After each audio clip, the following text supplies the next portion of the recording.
So, New York City. It's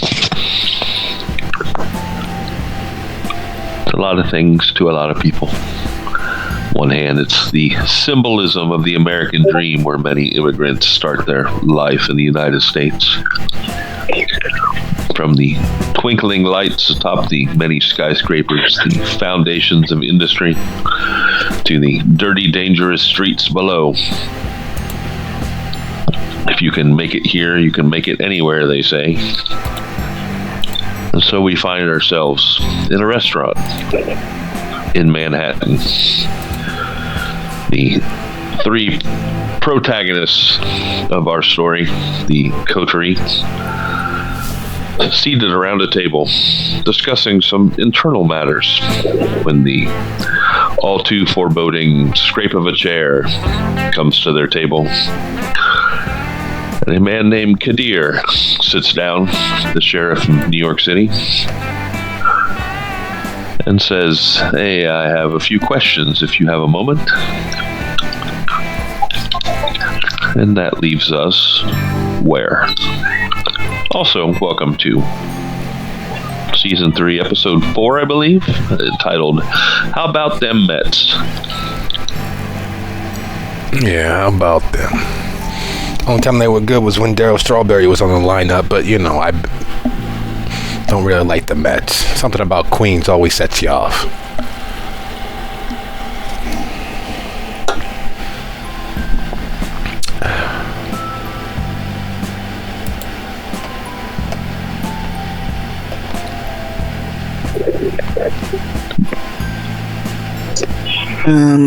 Lyric is not a fan of getting snuck up on, and she feels highly snuck up on. So she's very glad that Finn is sitting on the outside of the booth and that she is kind of pinned in the corner. She looks towards the sheriff, gives him a nod, and then remains quiet.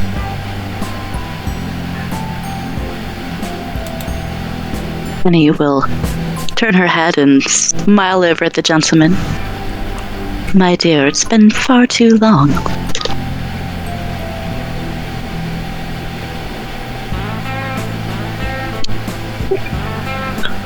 Perhaps. Generally, people feel the opposite when they have to sit and share a table with me. I don't think it's the sharing of the table, if you know what I mean. Maybe it's probably the idea that they feel that they have to. No one likes to be put upon. But what questions you got? Let's get those out the way so we can get off to our hunt. You know, blood calls to blood, and, well, perfectly honest, while the hot chocolates smell absolutely delicious, we all know how that's going to work out in the end.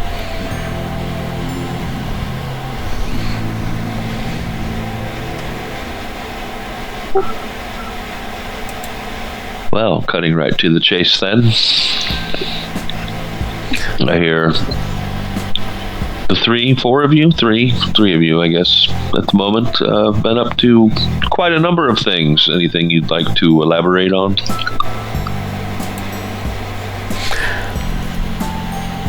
Yeah. inflation's a bitch.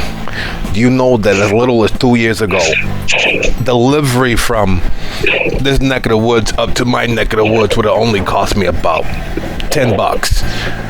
Last night, fucking 25. Makes you wonder why one of us haven't gone into the delivery business.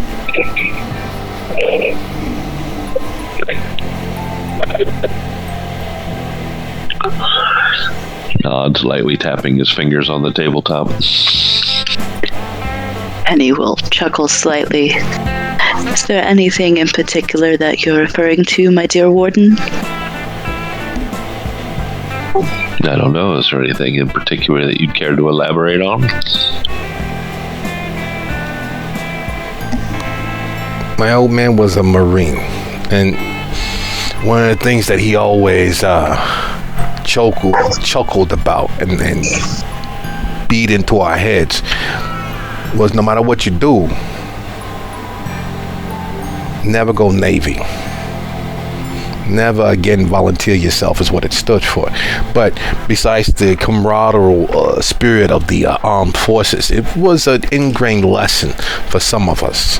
I'll answer whatever you got to ask, but the reality of the matter is we all know the number one rule is to never get caught. So I don't know what you know, so I can't answer anything that you're not willing to question me on, because I'm not going to volunteer anything. Because you may not like the fact that I'm wearing red socks, or the fact that I know my neighbor's cheating on their taxes, or the fact that I allowed that working girl to walk out in front of that cab knowing that her buddies were going to jack the guy. Could be all sorts of interesting things that you may take offense to. I rarely take offense to interesting things. You've never been on the opposite end of a power dynamic, clearly. He raises an eyebrow at you.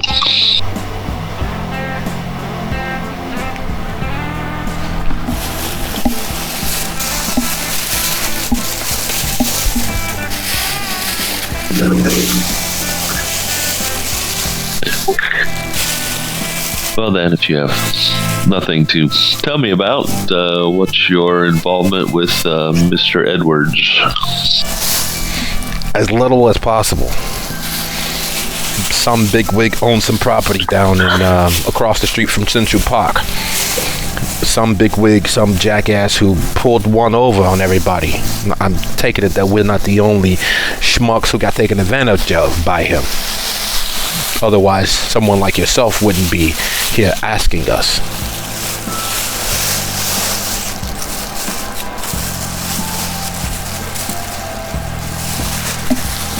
So who'd he piss off? Finally.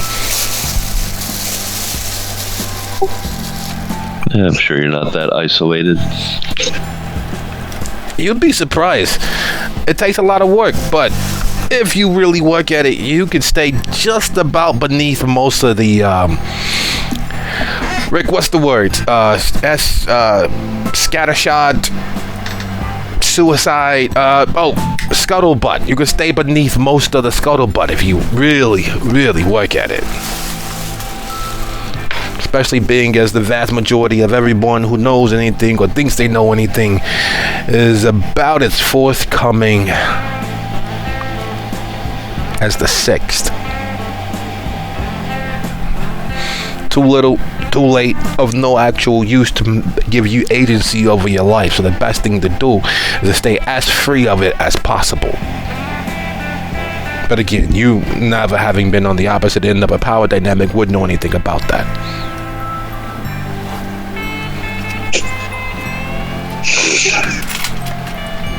He just watches you blankly as you talk.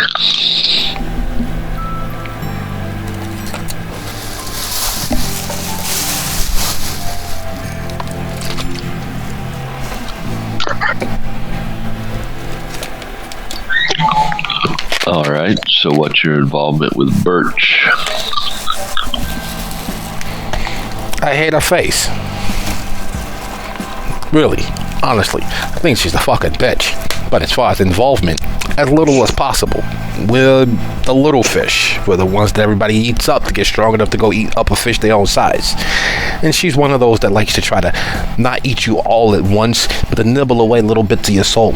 Put you in your place for actually having the unmitigated gall to try to breathe in the same environment that she is.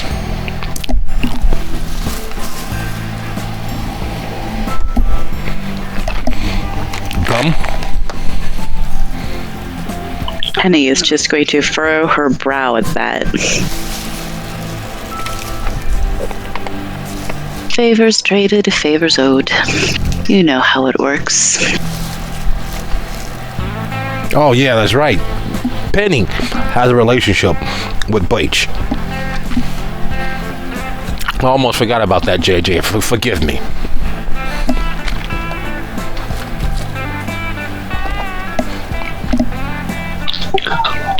I see. I suppose you wouldn't know anything about some stolen security footage.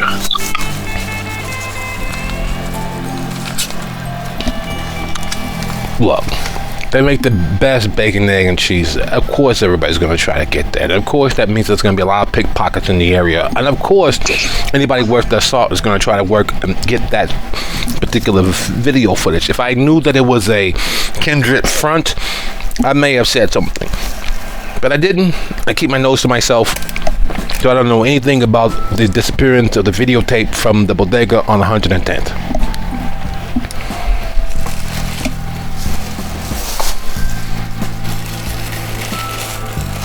Unless, of course, there's a reward involved. Then maybe I can ask around, find some of this, find some of that.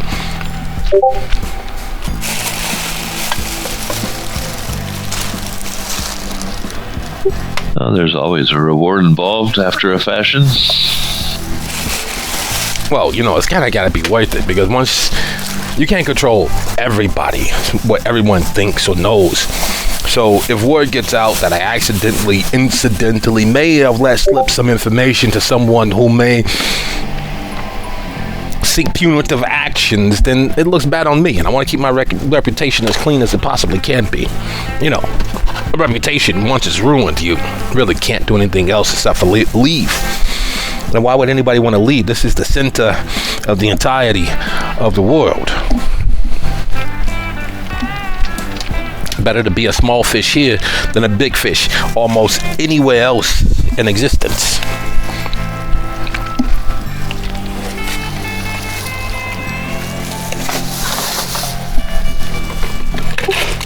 Again, he just watches you all kind of blankly.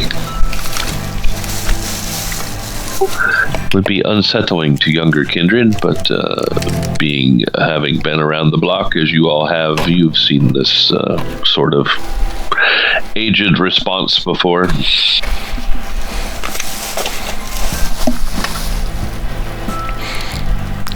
I always hate when you guys do that.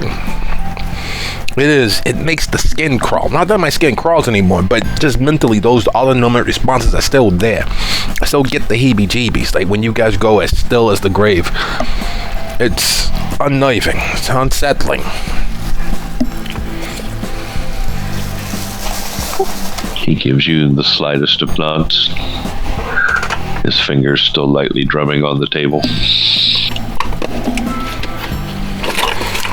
Why do I get the feeling that there's something in specific that you are looking for? Maybe if you point us in the right direction. As you see, we are very forthcoming. So just tell us what you're looking for. I can guarantee you we'll give you what we got.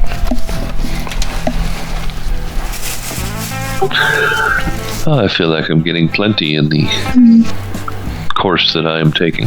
Oh, very cool. I'm glad to be of assistance. Perhaps a more frank discussion could be had in my office.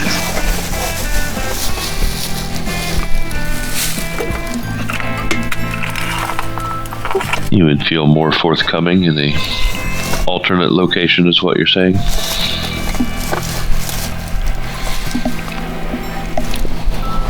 So, JJ, you're holding back on us?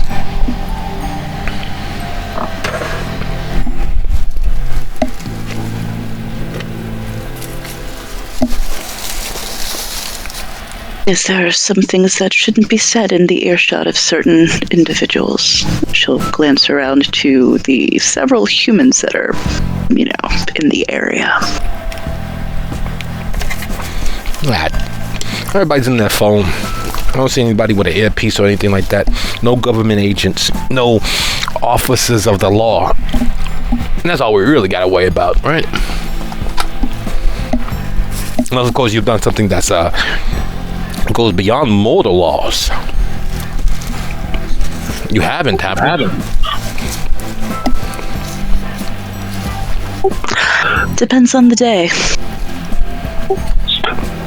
And as you glance around the room, there are indeed people with their faces lit up by their phones. No one seems to be paying you much attention, but at the same time, anyone who was watching you would also seem to be not paying you much attention.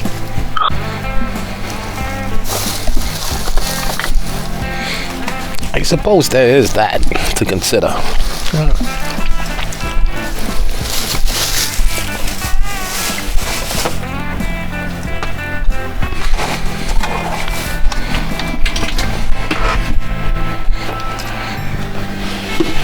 But before we relocate this party, because like I said, me and Rick here were preparing for a hunt.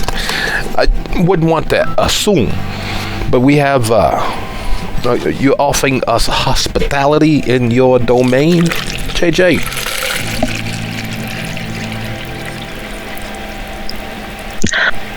I mean, I can't speak for the spirits there. Well, that seems highly risky. I'm allergic to spirits. Unless, of course, a little bit of cognac here, and I love the smell of it. Could never stand the taste of it, even when I was breathing. But how about this? You know how to get a hold of us. You and Kadir have your conversation. Me and Rick will leave you guys to it. We don't want to be privy to any information, even incidentally after the fact. But what's the saying? 3 can keep a secret if 2 are dead.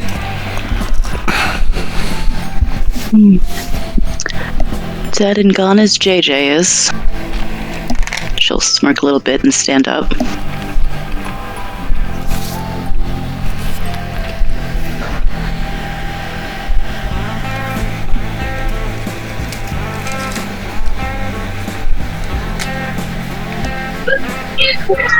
Kadir will just quietly watch the interplay.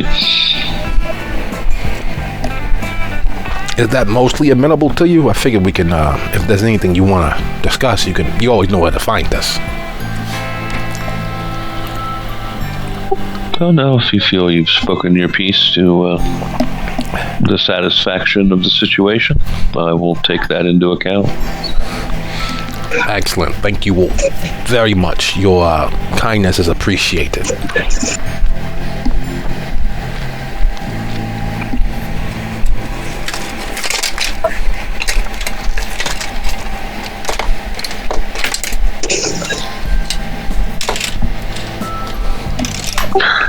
He stands, making room for people to get up and move out of the table. He says, "Oh, by all means, if you should come up with any of the answers that I mostly already know, feel free to contact me." Of course. Of course.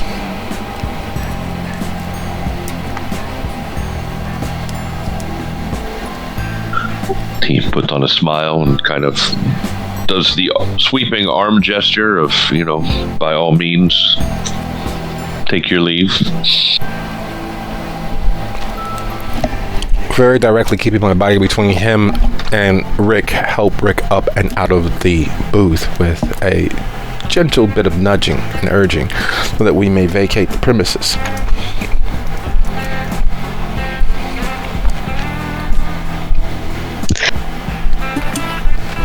Penny will reach down and... Oh, go ahead.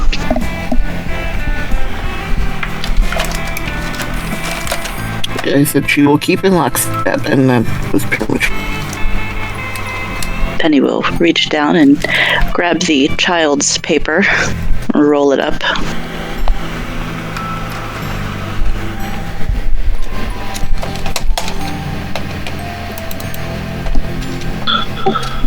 here will simply step back out of the way and let you all exit as you are going to. He will follow Penny if she begins to walk towards the door. He will, in fact, as they are old friends, more or less, just loop her arm through his arm and stroll on over to her building.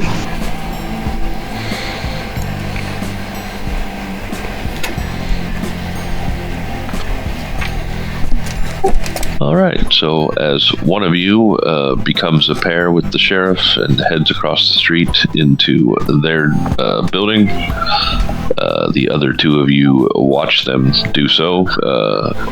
Who is going where? Obviously, we know where Penny is going, but where are Finn and Lyric heading off to?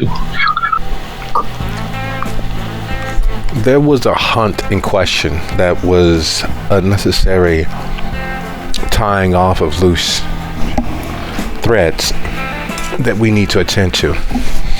The path of information is fairly limited, and as such, shoring up what little defenses we have requires making sure that that path is even more limited.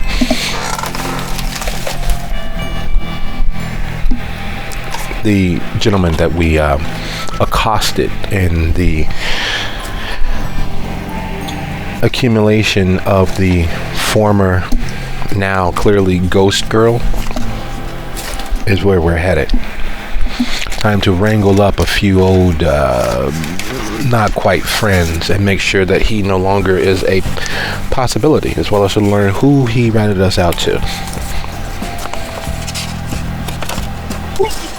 Well, if I'm remembering the situation correctly, that will be a rather arduous path to take, as you met him in a neutral location and your only connection to him was through the Minecraft server. We got his address, I thought. When we assured ourselves that we could be able to at least risk a little trust in letting him live.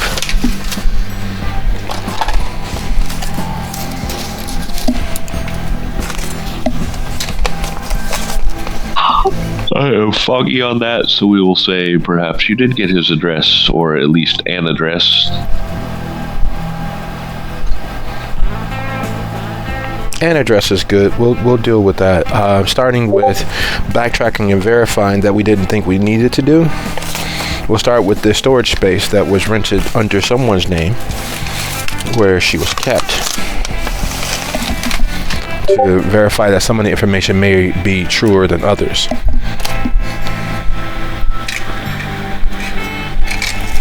Or all right, than others. How are you going about getting the information on the storage container? Are you going to the storage place, or? Yes, that's the first stop. Go to the storage place, gain access, which is surprisingly easy once we spend a couple of minutes, just about a half an hour casing the joint out, making sure that we know where the camera angles are, making sure we understand if there's anyone actually on the premises, and finding as many ways in as possible. Not actually breaching anything yet, but just outlining where they are so we can just about account for time.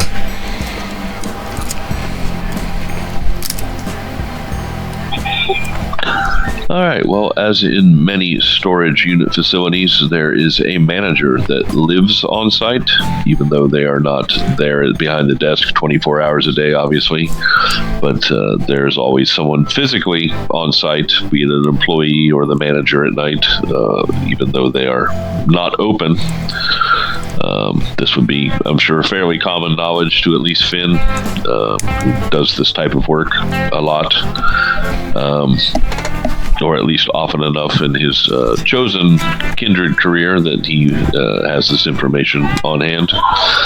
As far as camera angles go, there are definitely cameras, but they appear to be more for insurance purposes rather than Actual security. Than actually covering every possible angle and covering all the bases. The bare minimum, as it were. Yep, standard entrance and exit. So if there's a gate, be watching that. If there's a main entrance to the office as well as the office's entrance to the actual facility.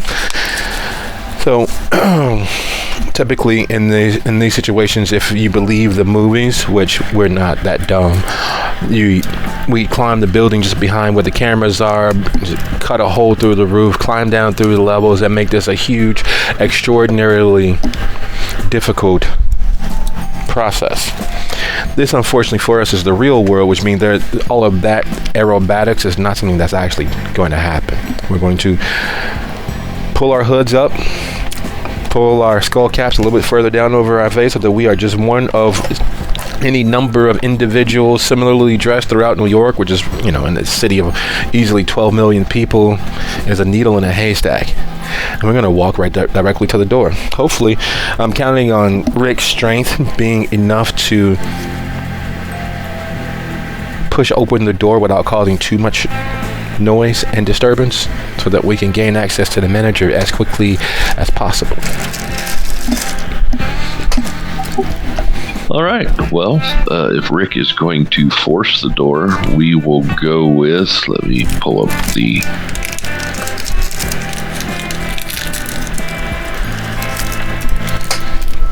we will go with strength and larceny. Can we make it a team effort? Telling her where the usual pressure points for the door, where the catch and the clasp are, and see if it's a deadbolt or not. If it's just a simple catch lock, then we're going to aim just underneath it in the lifting up motion so that it springs free a little easier. If it's a deadbolt, there's not much we can do about it except for direct full-on contact. Unless, of course, we have a way to pry open the door jamb a little bit to cause it to misalign.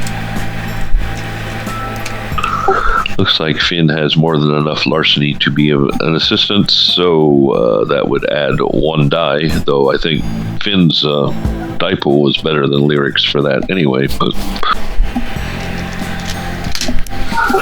so you guys decide amongst yourselves who wants to actually make the roll to force the door, but there will be one bonus die for you guys working together. Yeah, I have a pool of 3 without that extra. I don't know what my pool is. I have it in the system, but I'll give it a shot. So, strength plus larceny plus 1, right? Yep. All right. Let's see what does fate say for us.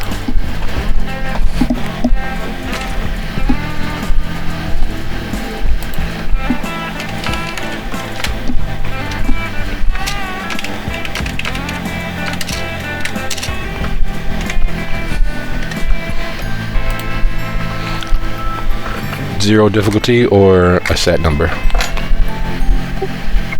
Set number. We'll go with 3. So you're trying to avoid any alarms or noise.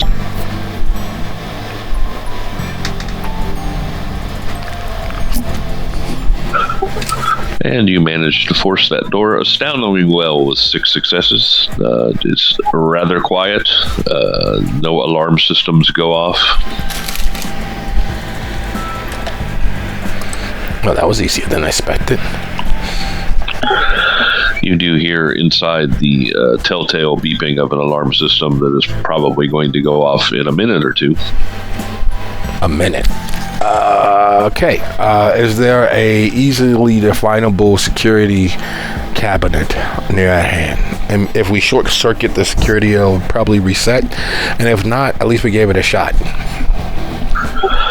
It just has the regular old simple wall mount with the keypad on it, which is currently flashing for a code to be input before it makes its, related phone calls to whatever security company is attached to it.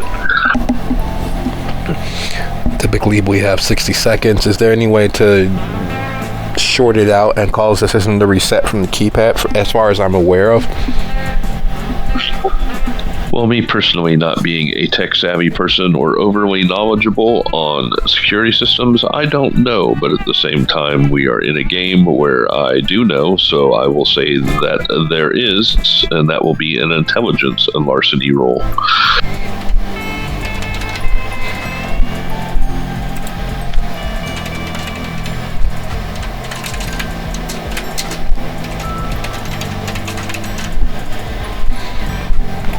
Same situation, DC 3 or more?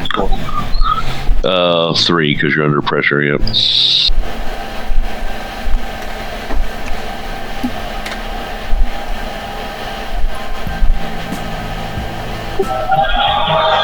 All right, you have the 3. Are you going to stick with it as it is? With the messy critical? Why would it? Apparently. Yeah, well, apparently you are. So, Finn goes to the box and looks for a way to defuse it, and his beast takes control momentarily with a giant fuck it and rips the whole thing out of the wall, severing the cords and whatnot, and sort of shorting out the system.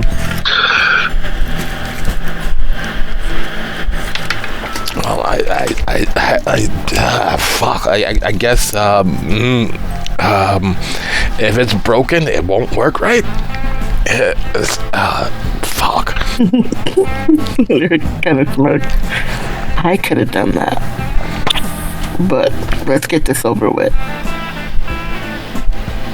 All right. Sorry about that. My temper flares without me having any control over it. I blame my father's people. Forgive me. All of this noise, the manager should have been at least curious, and let's go ahead and stay otherwise indisposed. Let's find where their little residence here might be. Well, you are currently in a cramped little office with a counter that runs pretty much the length of the room. It's one of those ones that kind of flips up with a little walkway on the end, so you can get from one end to the other easily enough. Nothing is locked. On the other side of the counter, there are a couple of computer terminals and a bunch of papers. And unlike the last office you were in, this one seems to be neat and organized. At the far end of the walkway into the back behind the counter, there is a locked door with a peephole that says private. Rick, you're thinking what I'm thinking? That we could just access the computer ourselves, or that we need to break in the door? And for a penny, and for a pound. I wasn't thinking about the door or the computer. I was thinking that, maybe this guy or girl gets off by watching things happen. But yeah, the door is definitely probably where we want to go. What do they call them? Voyages? Viagra's? Voyeurs. There we go.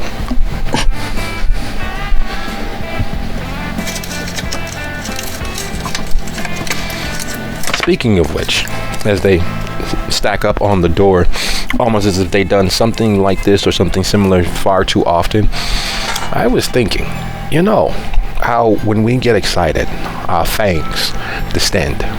There's something that causes the blood vessels to restrict. What if there was a kindred fang-based Viagra to put you in a constant state of kindred arousal?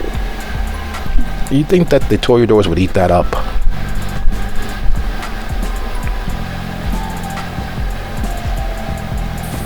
So you want people to walk around with fang boners? That's what you're saying? Well, some of the older ones can't get it up except for when dealing with us. Wouldn't it be easier for them to be able to feed on your average, everyday individual instead of having to resort to feeding on us? And to give them an opportunity to perhaps not be quite as monstrous as they are.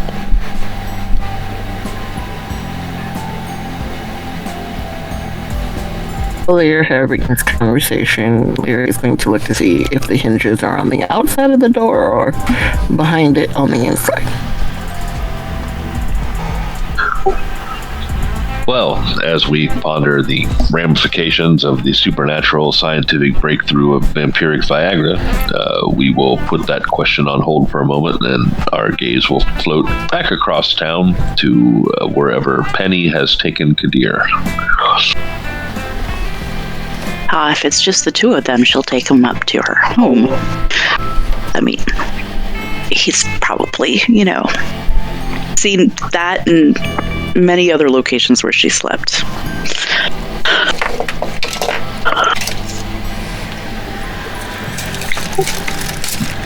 He will follow you in quietly, kind of tugging at the sleeves of his shirt under his suit jacket. He will look around. He will raise kind of an eyebrow at the menagerie of cushions and furniture that is strewn about the middle of your living room. Yes, when I said spirits, I wasn't too far off the mark. Great location for an escape room. They've gotten more annoying, though. She'll gesture over to, the living room sofa.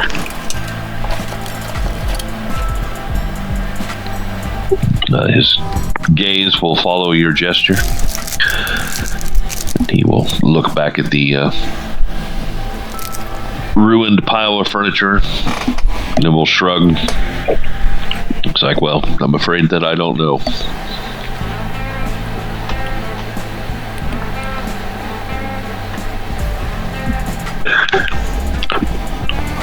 But such things are not my purview. But let's talk about things that are.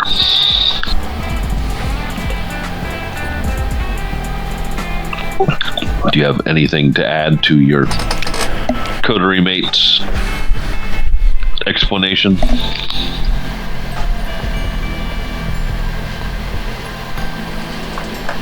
Which part he likes to go on at the mouth some. I mean, I'm willing to start at any of it.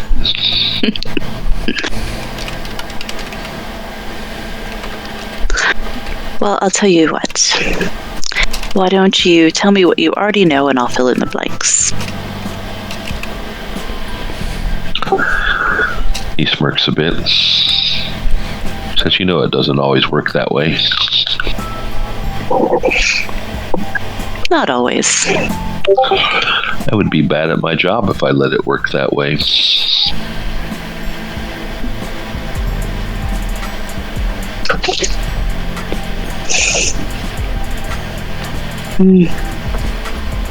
Perhaps. But, can't blame a girl for trying.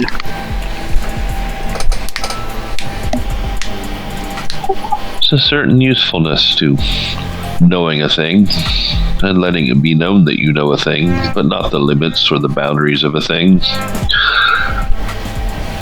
And to see if the other person who knows a thing is willing to elaborate or to obscure or push the boundaries. The reaction is just as telling as the answer.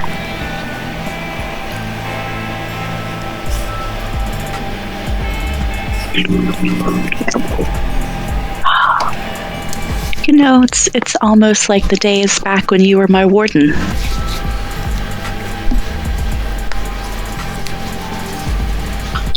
Is it? Almost. A little less sleeping in the dirt.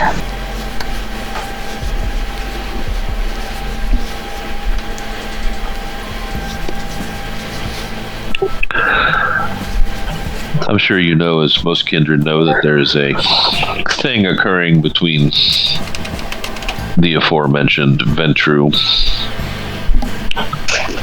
Yes. I believe it started with a kidnapping and our dearly departed jumping off a building. And that's what's brought me here with some queries, is that if what I am told is to be believed, and what I have inferred from what I am told is to be accepted as truth, that you and your comrades may know more about some of this situation than anyone else.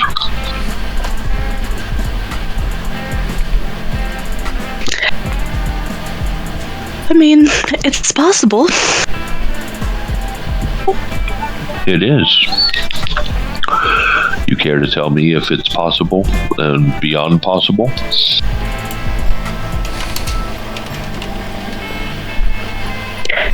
Once upon a time, there was a dear Mr. Edwards who hired me as transport. He called in some favors for some of the other people. Got to the pre-designated location. Discovered that there was not, in fact, a thing, but a person who decided it would be fun to jump off the building.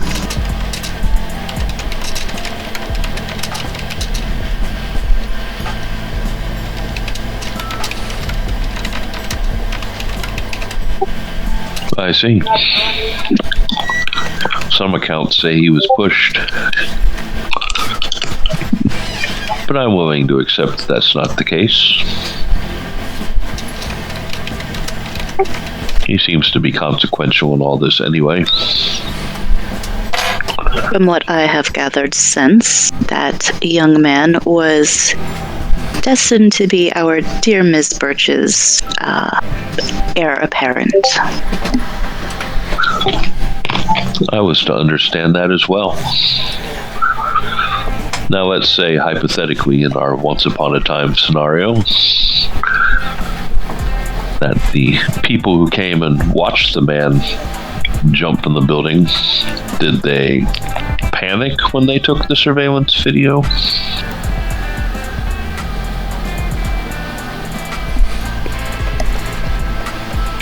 Perhaps one of them. Two of them. The other two were busy attempting to distract a guard. I see. So basically, all of them.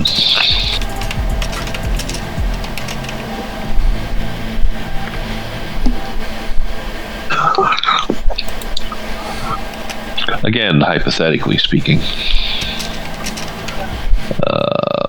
How could the big bad wolf perhaps obtain a copy of this surveillance from the four little pigs?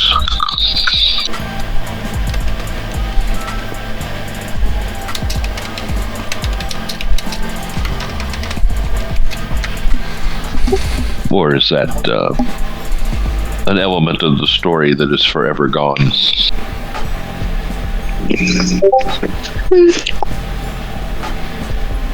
There are copies for safekeeping. One provided to Miss Birch. Though I do... He does quirk an eyebrow ever so slightly at that.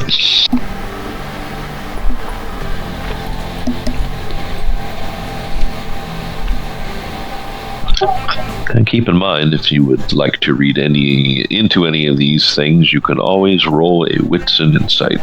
Or not. It's up to you how far you want to delve into Getir's mind.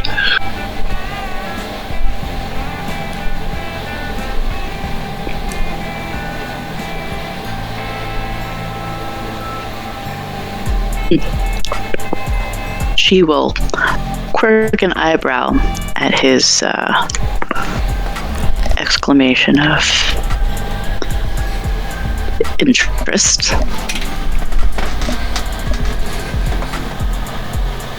What, you didn't think I wouldn't be silly enough to hand over the only copy? Oh, of course not. I just didn't realize another copy existed.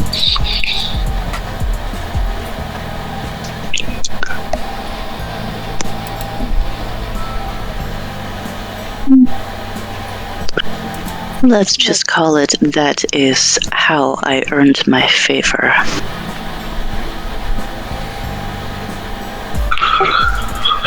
I see.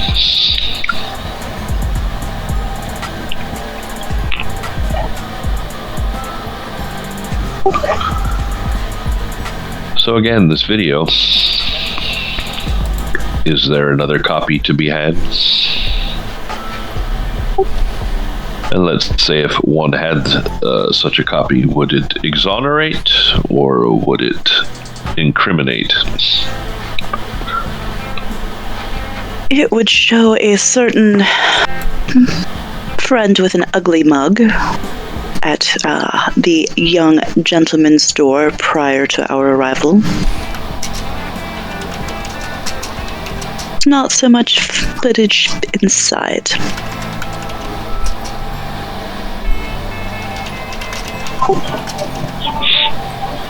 He nods with a bit of a smile.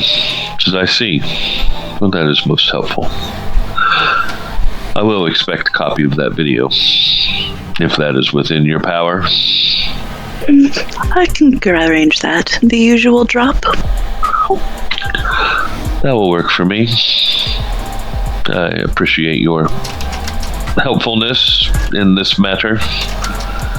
He begins to turn and walk towards the door. Mine's the bloodstain. He nods and walks around it distastefully. I've cleaned that so many times, it just keeps showing back up. Like I said, great for an escape room, not so much great to live in. You should have someone look into that. I've already called Rafi. He grabs your doorknob, and then he stops. He looks over his shoulder and turns around slowly. Oh, there was one more thing. Yes, darling. I've heard rumors of a outlaw, I guess is for a lack of a better way to put it, a blue-haired girl who should not exist. You don't know anything about that, do you? There are many children who shouldn't exist.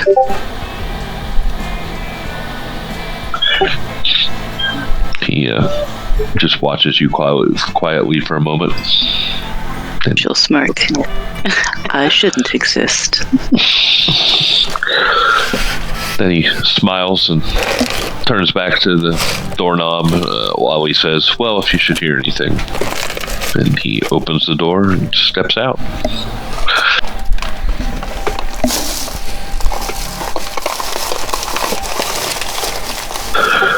Meanwhile, at the You Secure It,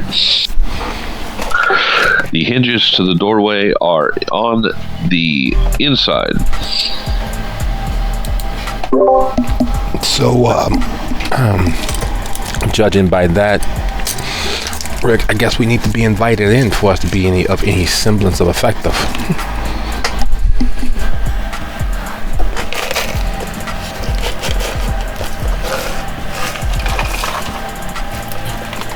It looks like you're the one with the gift of the gab. So, if you want to do that, I can maybe go see what I can do over there. Unless you feel like you'll need me over here. I always need you, but yeah, I guess we can go ahead and divide and conquer. You can go get to work on the computers, and I will...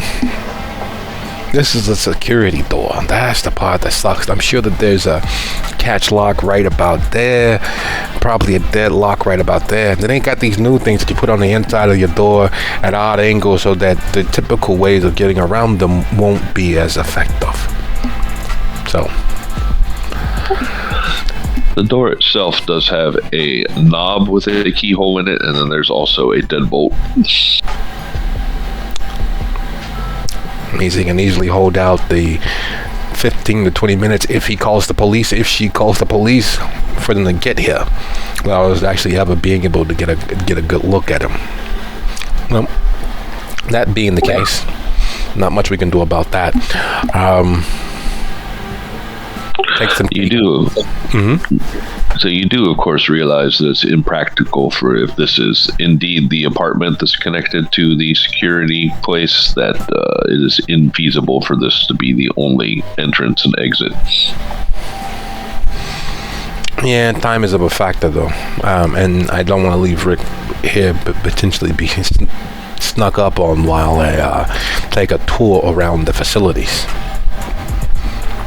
I guess we have no choice. Hey, turn your phone on loud. I'll be back.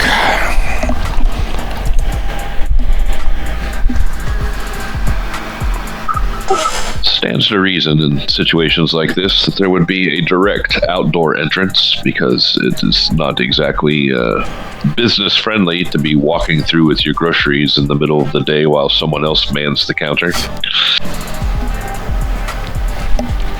Wouldn't stop her from doing it, but yeah, it's not the best, most professional image. Well, yes, in today's world, it wouldn't stop anyone. But when the building was built... Well, let's take a look, shall we? Mosey around the building and see if there's anything that there is to see.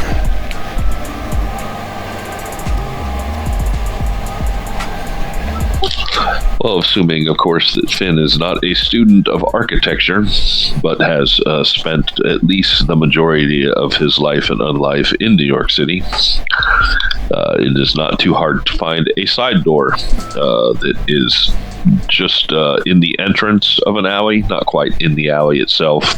A couple steps in that has some security bars and whatnot in the window, and a couple deadbolts and a keyhole that looks like a door that goes into a residence rather than a door that is a back door for deliveries.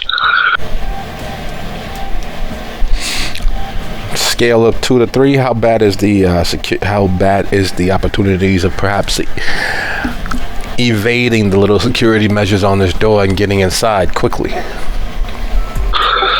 We don't really see any security measures on the outside of the door other than the plethora of locks, which is not unusual for street level New York City. Yeah. The higher you go, the easier the locks. Well, there's not much else to do except for give it a good old college try. Let's see, can we circumvent this security on this door while Lyric is circumventing the security on the desktop inside?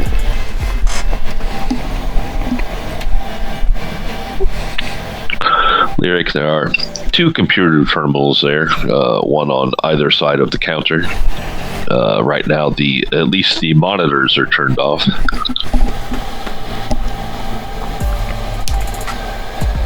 Okay, so she's gonna go with the one that's behind the counter and turn the monitor on.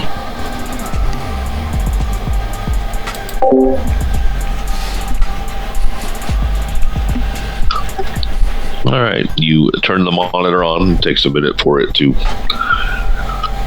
warm up and flicker into life with some sort of the typical computer monitor load screen that's there for about 2 seconds before you are met with a screensaver.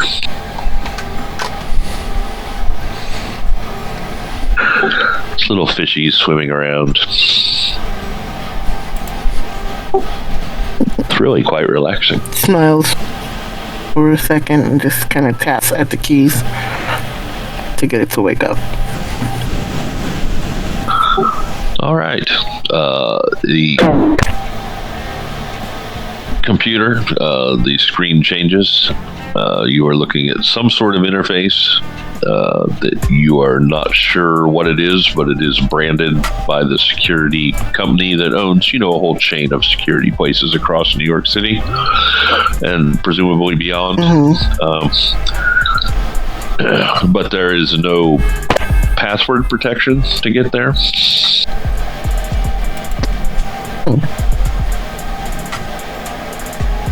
Okay. So we're gonna get past that and then try to navigate to a desktop or further into the interface. You can certainly drop back to the desktop. It's a Windows-based system, so you see the icon or the tray of icons at the bottom, so it's easy enough to dump out of the software that is running for the security place and get to the actual desktop. Okay, so we're looking for like client records, probably searchable by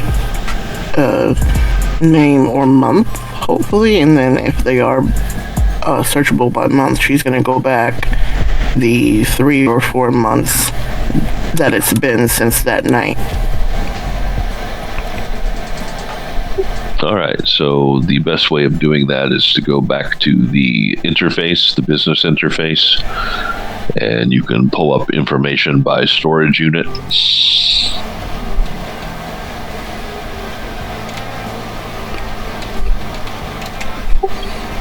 I think you have a pretty good technology. Let me check. Oh, that and technology, not that great, but it's not bad.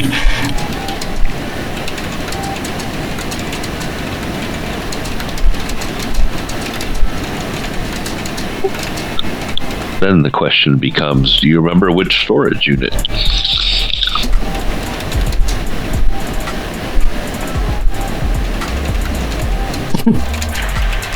As a player, no, but I would think Lyric would remember. She's usually pretty good about that kind of thing. Well, we will make it an intelligence, and geez, I don't even know what an applicable skill for that would be. I'm open to suggestions. Streetwise, maybe. For memory? Awareness, maybe? Awareness could work. Oh, yeah, awareness. I know it would be intelligence for the memory. I'm just looking for a skill to pair with it to remember the number on the door from 3-4 months ago. For situations like that, I awareness works, but also just so my larceny, i.e. building security, numbers, and that sort of thing, it so might also survival in regards of, proximal awareness. But those are just my suggestions, and I don't know which way you want to go with that. I'm going to do either awareness or survival or whatever, but yeah, it's fine. Survival would be your best pull, so let's go with that, because it's kind of a weird situation there to arbitrate for dice.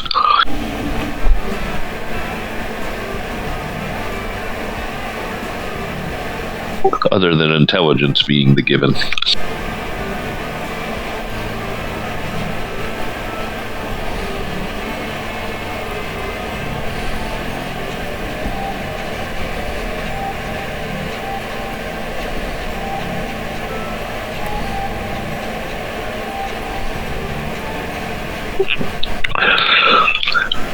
All right, so at first you're like, fuck, what was it?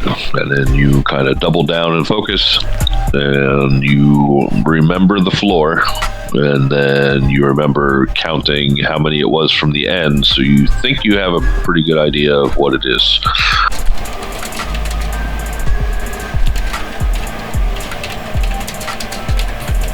Just to kind of hedge her bet, she's going to put in the number from both ends, like the number that she counted from both ends, so that,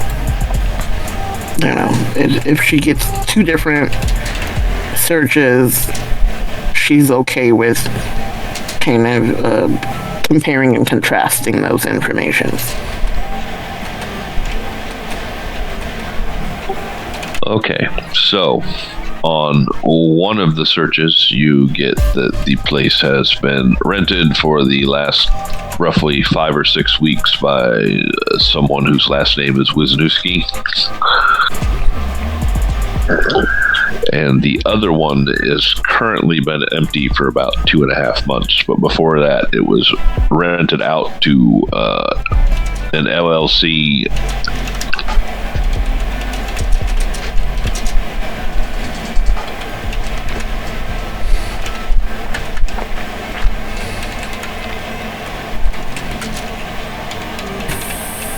Knowing what I know about Kindred, the LLC makes more sense, so I will pull a piece of paper out of my pocket and write that name down. And any pertinent information attaching to that, such as address and payment information and things. The registered address is a P.O. box in Brooklyn. There is a phone number, which also corresponds with being in Brooklyn.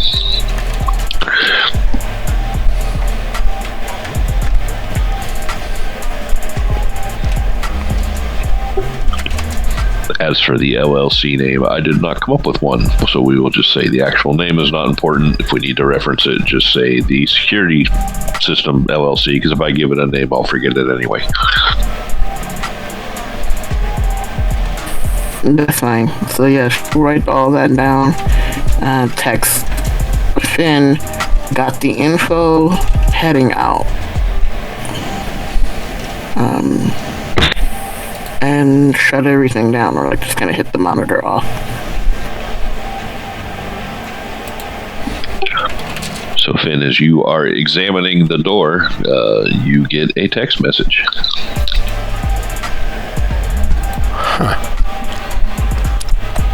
Well, that'll be. I'll take care of that. Knock on the door all the same.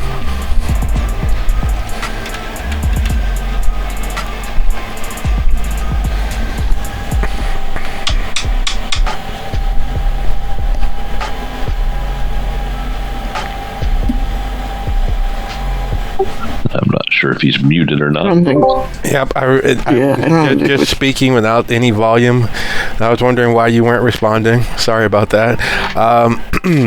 So as the text comes through, I'm midway of knocking, so I just continue with the knock.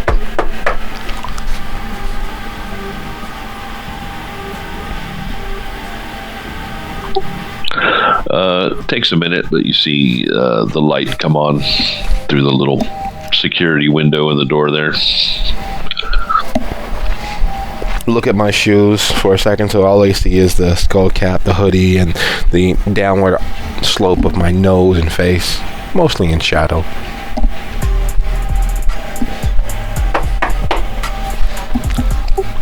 You see the peephole, the security peephole to look outside and see who's there. The old school before everyone had doorbell cameras. It darkens for a minute, and then you hear the intercom that is conveniently placed next to the door. You hear somebody say, "Who is it?" It's a woman's voice. Sounds almost elderly. Hey, yo, we're here with the Penny Dreadful Entertainment Limited. We got a couple of storages we can't get into. I'm wondering if you'd let us up. She's like, "You don't have your code." The owner keeps changing it on us, and we gotta come over here and get a couple of mannequins. I just had to knock to say that we at least tried. It's fine if you can't let us up. Like, I get paid by the hour. I don't really care. I'll drive right back over there. Says if you're having a code problem, you need to come back during business hours. Sure thing. Thanks for your time. She says, "Thank you." That's doesn't say anything else. Turn around and actually leave. Heading back to meet Rick at the front.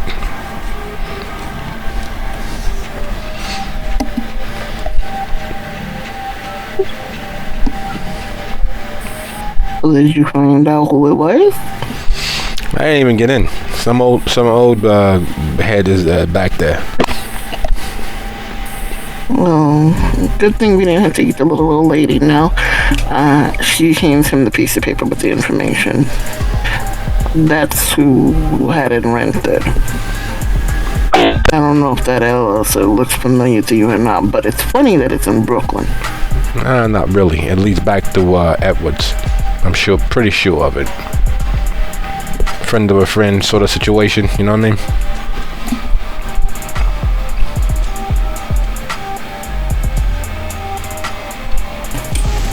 So what do you want to do now? We going to Brooklyn or what?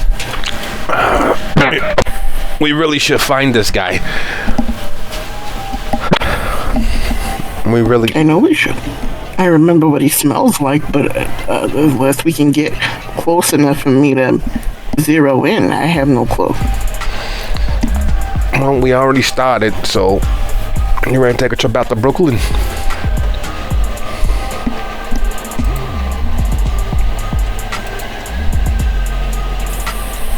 Sure, why not? Let's go. So as we plan to make our way to Brooklyn, our gaze drifts back over to Penny, who is currently standing alone in her haven.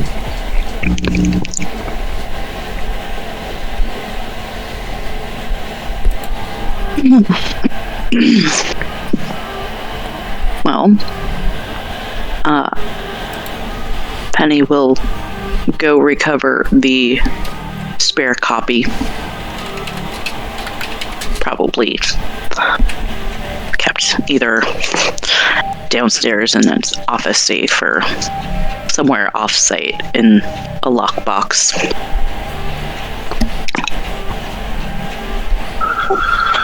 Now, I'm not really sure where the actual tower is. I think it was at Finn's little print house, I think is how he referred to it.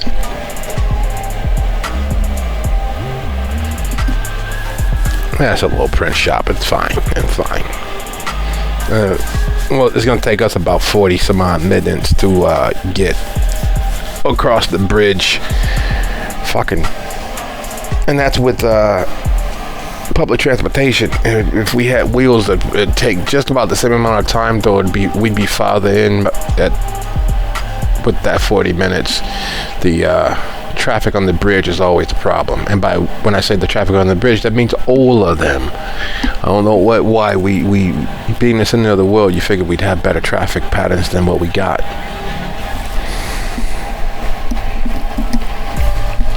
Well, limited ways in and out of an area always cause problems, speaking as someone who lived in Los Angeles. Penny, what are your plans after securing a copy of the video, presumably to get to Kadir?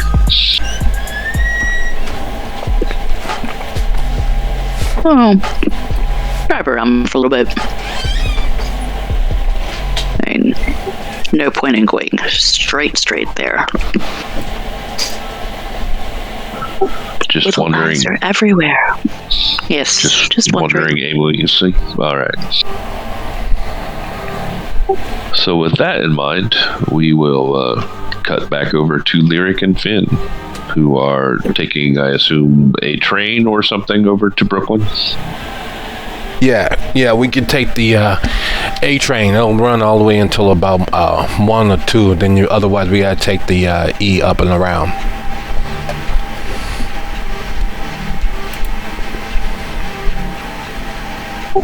Well, the nice thing about taking the train is you know pretty much exactly how much time it's going to take you to get there. Yeah, we gotta get on over there by the museum and over there 81st and take that down through Kingston and up and around. We gotta walk about 6 minutes once we get over there to get to the address, but at least we'll be in the area. You've been real quiet, Rick. What's going on?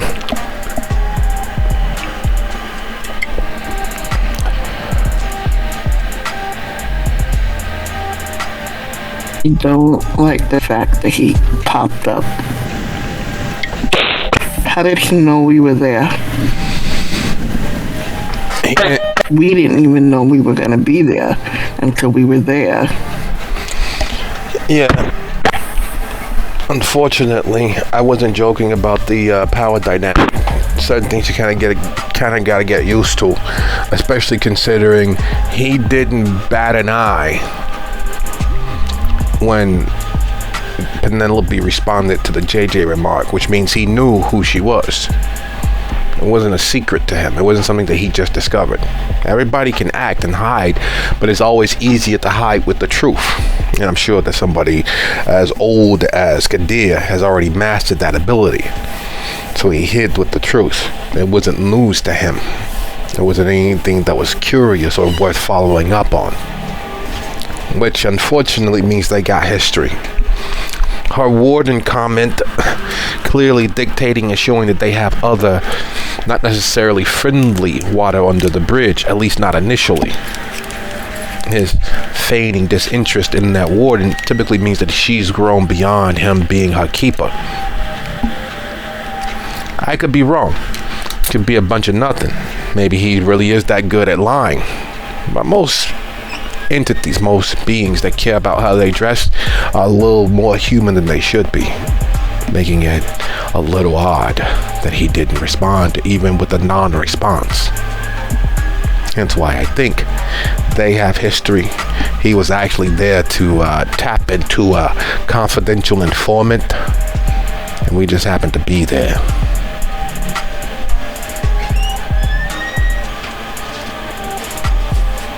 The other problem I'm having is, do all of these old ones have the same fucking playbook? Did his pattern of questioning seem like somebody else's to you? A nicer version, a more respectful version, but yeah, very much so. Yeah, Birch and that other chick, Sadie or whatever, they do that shit about, you got something to tell me, and then they don't want to tell you what they want you to tell them. That shit. My mother used to do that same exact trick. She'd always start with the, so how was school today? Anything happen on your walk? Even then, I wasn't the kid that would just rat on myself. I always played dumb. One of the things my old man told me, your life is a lie.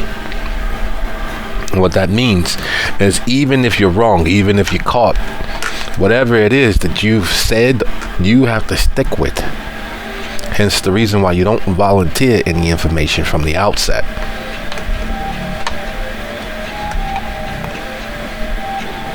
It's the reason why Bout was particularly aggravating, because it's one of those situations where if you know what you know, then talk about what you know so that we can address it together, or just do what you're gonna do. I'm never gonna give anybody permission to abuse me, verbally, emotionally, physically.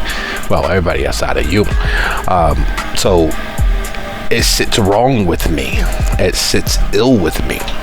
I give everybody enough space, enough music to sing whatever song they want to sing. If they choose not to, it's not on me.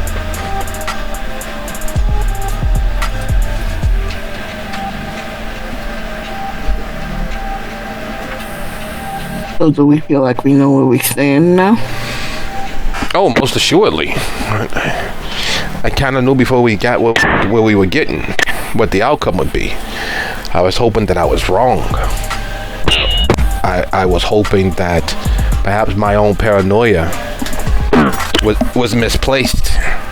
I was hoping that with all the blood in the mud that we've managed over the last few months, that it would count for something. Because here's the thing. If everyone means exactly the same, then no one has any meaning. And if we don't have any meaning, there's no point of commonality to actually build trust from. Everything has to mean something. And if you are unable to ascribe it value, then why should I invest? Why should I put money on the wood, as it were? I was hoping I was wrong. Makes you wonder. Yeah.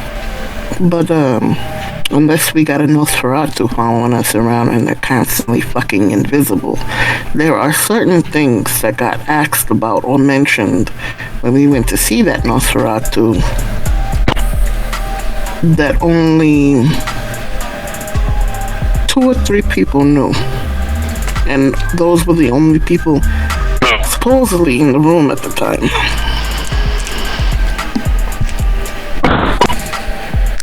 So it's not adding up to me how that information got out.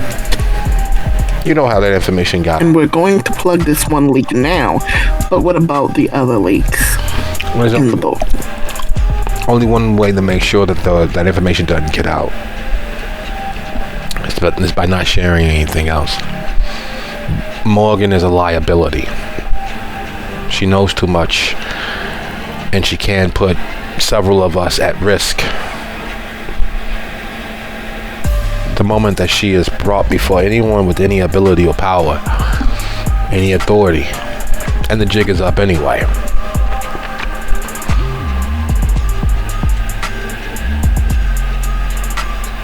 We're just playing for time. So the point that we don't know what happened to Jacob, and we can only hope that he's in lockdown or dead, because he also knows too fucking much.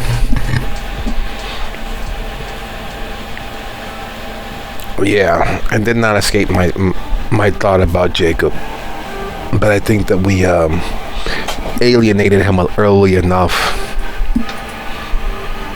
that what he does know is probably what some authorities in the Tremere are actually operating off of.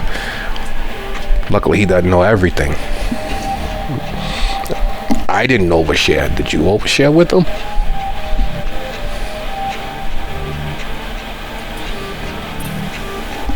You know me better than that. Why would I tell people things? Well, he's kind of cute in a nerdy sort of way. You could have used his wiles against you and honeypotted you. I'd break him. You know that. Yes, maybe that's something he would like. I don't know what his particular kinks are. Oh. I don't want to think about that. Thank you very fucking much. And as we all continue to not think about that, it is 10:50 in the PM. Probably a good time to take our 10-minute break, if we're all amenable to that. Oh, very good deal. Okay. For anyone inclined to care about such things, I am back, though it is still a little early. Man, I'm intrigued by Achilles' new game. Anyway, are we all back? I believe so. Back. Yep. So, we have two of us heading into Brooklyn, and we have one of us who is driving around aimlessly. And while at a stoplight, Penny, how long has it been since you've seen Luke?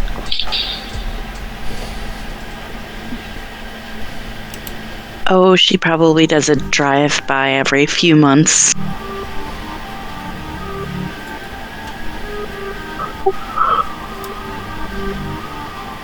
Well, you can cross that off your schedule for this month, because there he is, standing on a corner.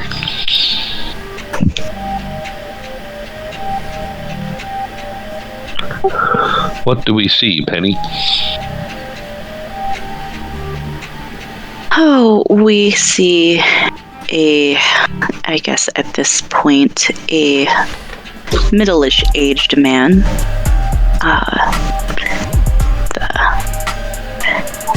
sandy-ish blonde hair. Eyes very similar to Penny's.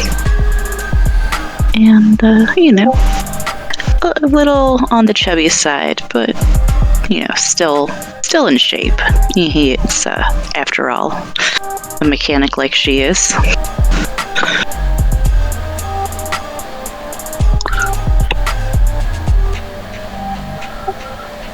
He's holding a coffee, one of those cheap to go family mom and pop sort of things. Maybe something you get at a street vendor. He seems to be talking to a young lady who appears to be about his age. And for a brief moment, it seems like his eyes lock with yours right before the light turns green. And she will just continue driving, circle around, and find a nice, inconspicuous place to park where she can keep an eye on him.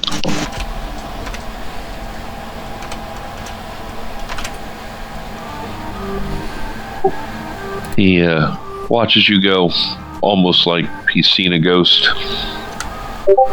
I assume you don't really have much contact with him, for obvious reasons.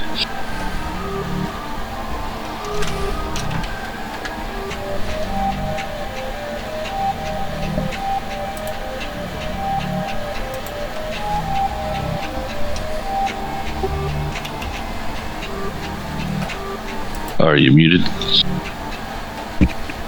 Yes, I was, apparently. Yeah, he was only in single digits when she disappeared, and, tries not to disturb that too much. Has his lovely stepmom and half-siblings and his own kids.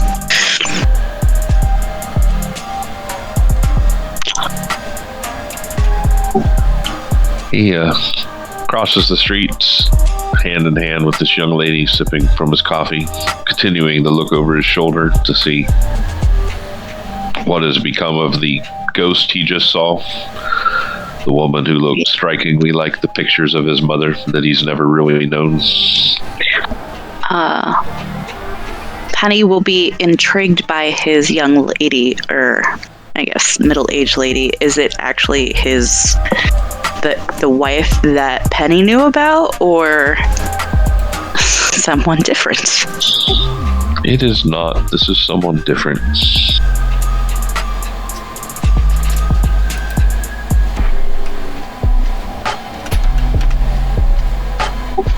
As far as Penny knows, unless it's been a extremely recent development, he is still married.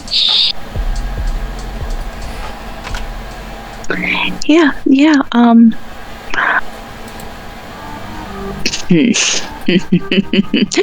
Oh, this might be bad. She'll not get out of her car so much and follow them, but just go a little bit further, watching where they're going.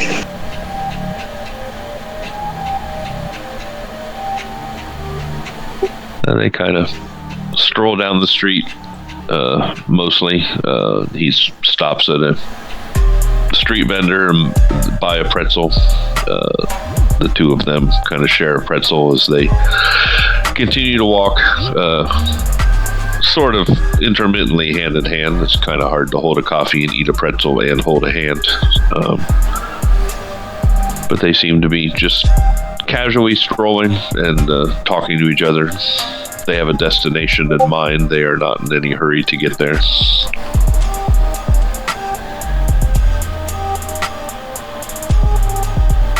Right.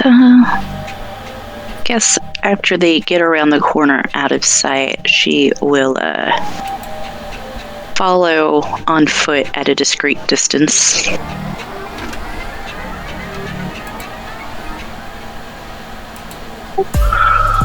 All right, so you shadow the two of them. Neither one of them, as far as you know, has really led the sort of life where they might be looking for tails or trained in a way to identify them. Unlike his wife, who is a sandy blonde, wispy woman, reminds you a lot of yourself. This is a heavier set woman with dark curly hair. Not really fat, but not a yoga model or anything either. The two of them walk hand in hand. They stop and look in a shop window for a few moments as you get a little closer to them.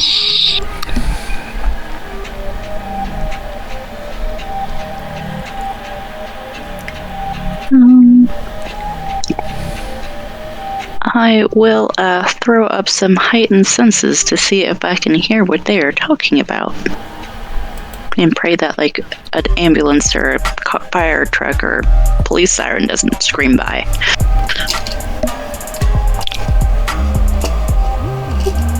They're mostly just making small talk. She's talking about her job, and he's kind of agreeing with her. How Susan in accounting is an insufferable bitch. And, she's better than that place. Perhaps when they leave New York, she can find a better job.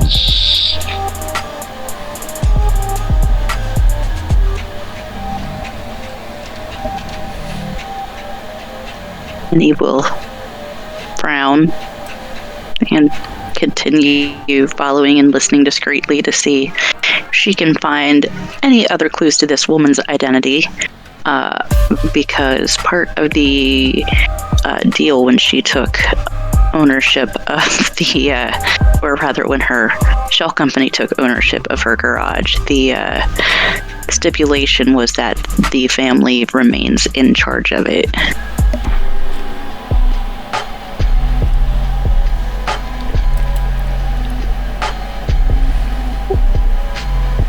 They turn and they walk a little farther. They round a corner. It's not hard for you to catch up and get eyes on them again. They stop in front of an apartment building. They exchange some words. You still have your heightened senses up. Yeah. Okay. A lot of ambient noise, a lot of foot traffic, other conversations, cars rolling by, whatnot. Makes it kind of hard to single out what they are saying, but for the gist of it that you can get, they are saying their good nights, their goodbyes, and they exchange a kiss, and the girl kind of lingeringly, her hand trailing away from his as she walks up the stairs, giving him a last look over her shoulder, and inserts the keys into the door and opens it up and goes inside. He stands there lingeringly watching the door for a moment. You can see him kind of sigh, and then he turns and he walks right towards you. I mean, great. I will tuck myself into a nice little shadowy corner and Cloak of Shadows it up.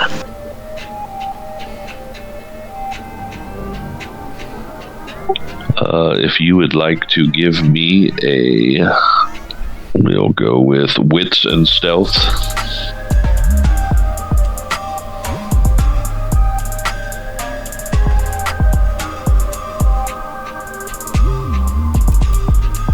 Can I just take half on that? My pool is 6. You can do so, yes. So taking half, you are able to step into the shadows. You don't see that he has really paid any more attention. Seems to be kind of studying the ground in front of him as he walks, looking up just often enough to make sure he doesn't walk right into anyone who, of course, is on their phone and also not watching where they're going. To his credit, there is no phone in his hand. He seems to be living life in the moment, unlike most of humanity around him. He walks by you with nary a glance. He seems a little forlorn, but at the same time, he is moving with enough purpose now that clearly he's trying to get somewhere by a certain time.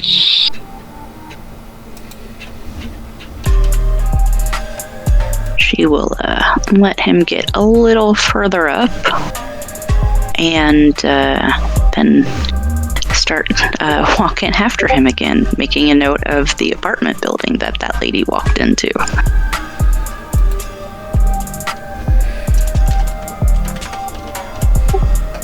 All right. He turns the same corner again. You are able to catch up at least to eyesight on him. And he goes underground into a subway station.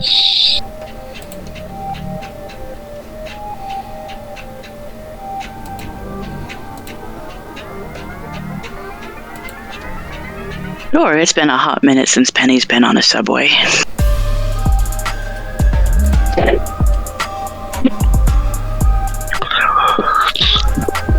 He waits on the platform. I assume you wait a good distance away from him, kind of trying to obscure the line of sight to some degree. Yes.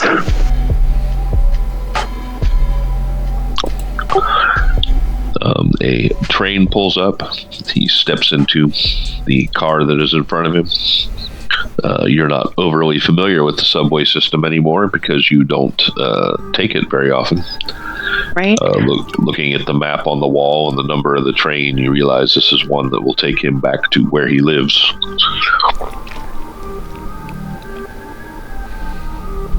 Good. At least he's going to get home mostly safe, I hope. But she will sigh and like curl inward just a little bit and quickly hop on an adjacent trolley, trying to still keep out of his line of sight, but still able to kind of keep an eye on him.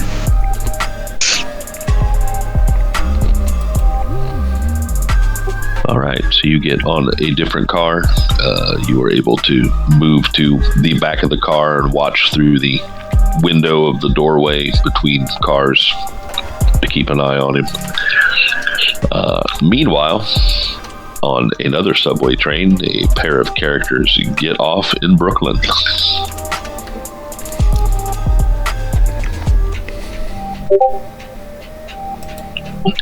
You are both familiar with the city, though you don't spend a lot of time in Brooklyn these days, at least, even though some of you may have passed or have spent time in Brooklyn in the past.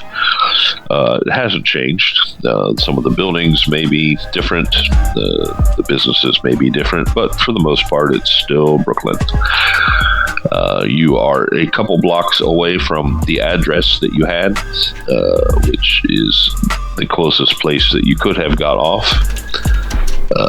What are you guys doing? In Brooklyn? Dying a little bit inside.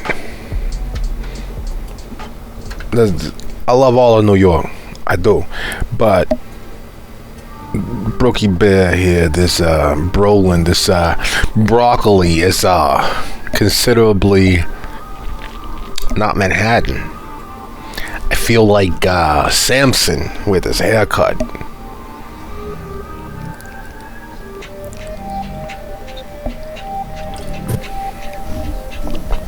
All I want is to agree that we don't blow anything up this time. How about that? How about I buy you diamonds instead?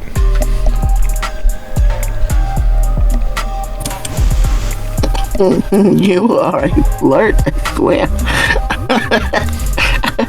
But yeah, okay, maybe I can be bribed.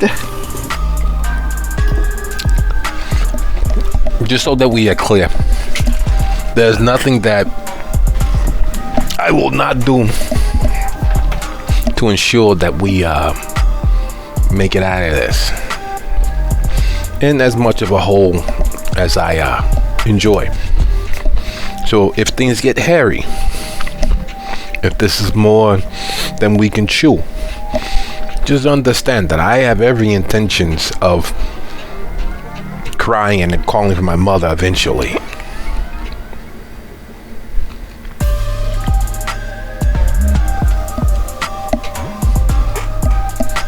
I know she's probably waiting for you to call. At least that's what she told me last time I saw her.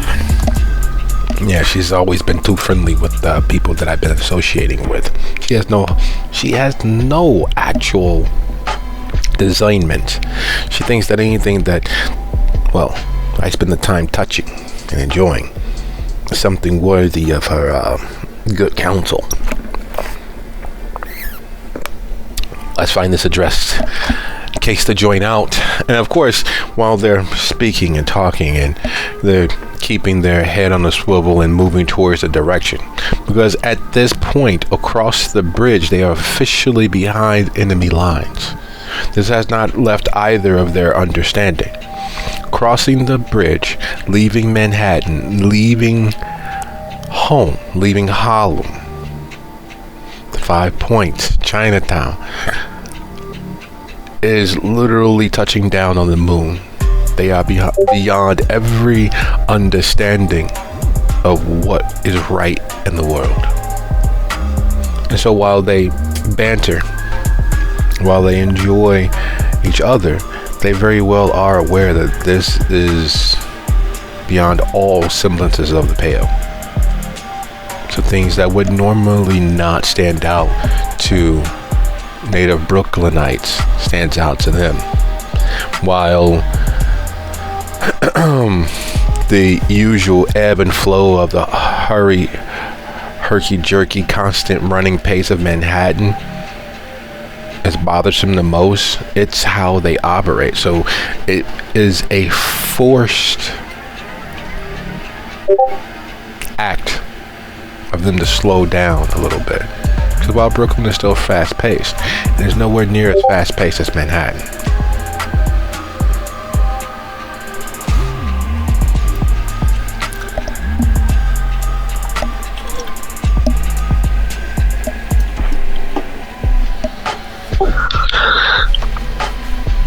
So as you move along, you notice that there is still a plethora of foot traffic, though it's definitely not a lot, especially by Manhattan standards.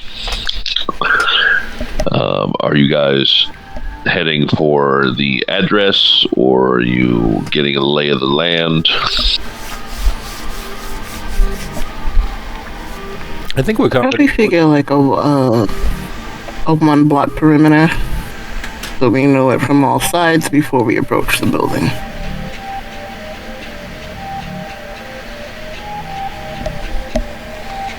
That was a great idea. Plus, we get a chance to see if anybody's incidentally fallen into our shadow, considering while we're on a lovely evening stroll and have nowhere in mind, at least as far as we're trying to project, people following us would know that. They'd assume we know where we're going, or that we have a destination in mind, especially if they followed us all the way from, home.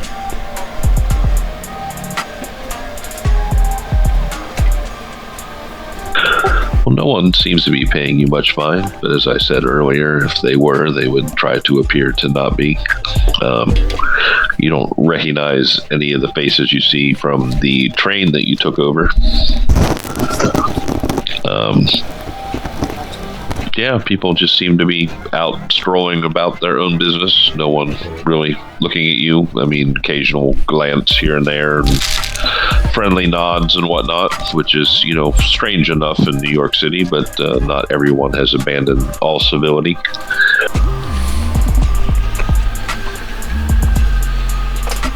And that's all civility. Doesn't mean that it's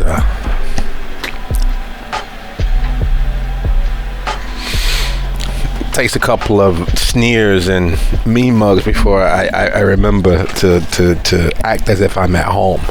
At which point you get the head nod. You get the, how you doing? Not going so far as the full-on wave or the dap in passing, but close.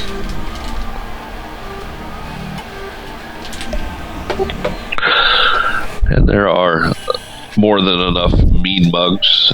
You are not in exactly the greatest neighborhood. You are in a part of Brooklyn that has definitely seen better days. That is probably prime for gentrification. As that wave rolls around from neighborhood to neighborhood in the city. It's really kind of ruined most of Manhattan for some of you that have been there for a long time. You get a good trip around the block, which, takes an appreciable amount of time. A city block in New York is a good amount of real estate. You don't see anything out of the ordinary, nothing that would give you pause. There are clearly some criminal element. They are eyeing you up, and most of them definitely outwardly deciding that there's easier fish to go after. But you don't see anyone that would put you ill at ease, like there's a whole network that's watching you.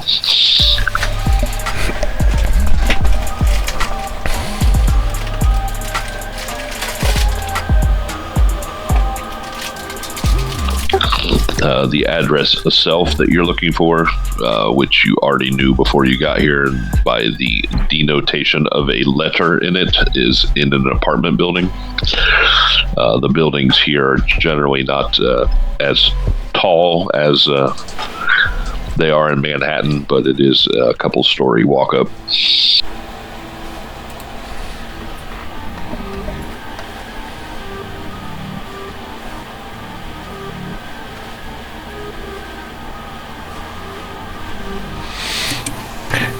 So when we get to the building, we're probably looking for lights on that floor to see if anybody's still around.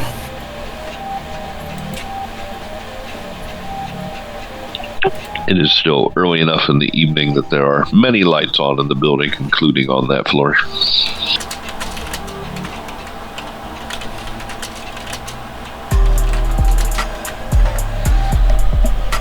So, how you want to do this? You want to be the bad cop, or you want to be the worst cop?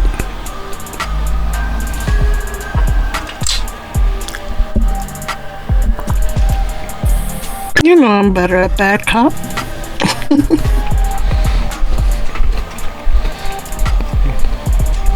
I like this idea. So, where do you want to start? That one's on. That one's on. And judging by the smell of burning hopes and dreams, they're probably fixing dinner.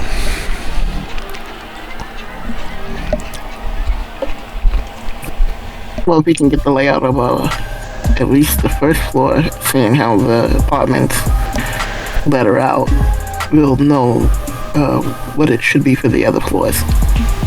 But, I mean, there's an intercom system because we obviously don't have the keys to get in here. There's also a fire escape in the alley. Just as an aside, not as a suggestion.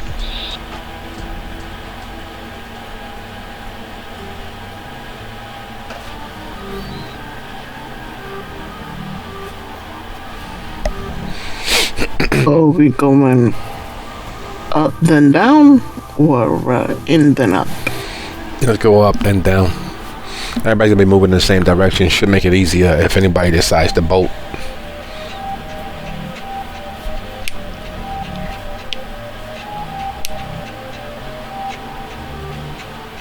Alright, so she will lead around to the fire escape, I guess. Alright, so moving through the shadows and the muck of the alley, which in some ways is cleaner than Manhattan alleys, but just more run down. Lyric is more than strong enough to jump up and pull the ladder down so that both of them can climb up. You walk past all kinds of windows and see into a little glimpse of people's lives. They're watching TV and eating microwave crap or delivery food that came in styrofoam containers that are probably more healthy than the food that's inside them.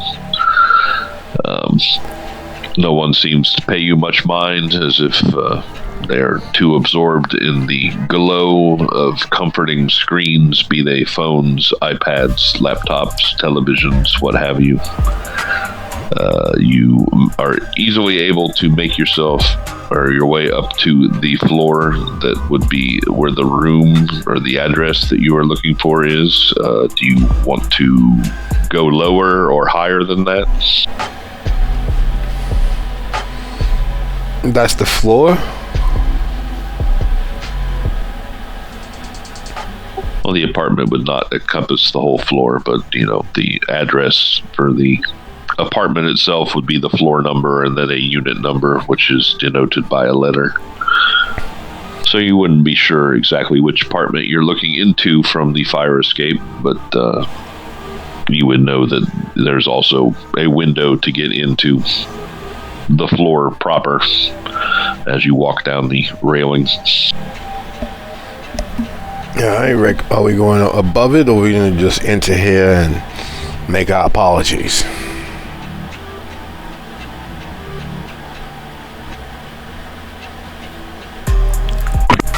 I mean, there's that window at the end of the hall right there.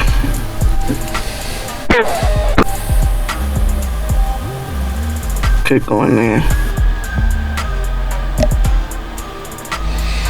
All right, let's go pay a visit. Hopefully we can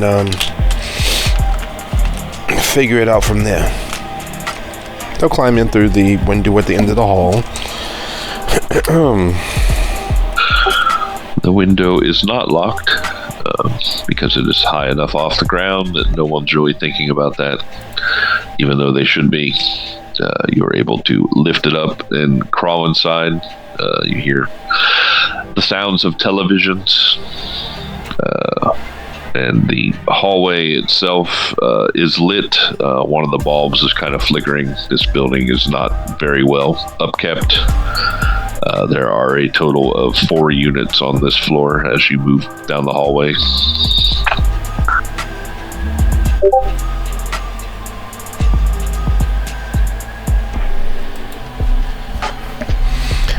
All right, so which one is the number? I think it's C. That's what it says. Okay. Do any of them smell familiar? Mostly what you smell is some sort of on the cusp of burning foreign food.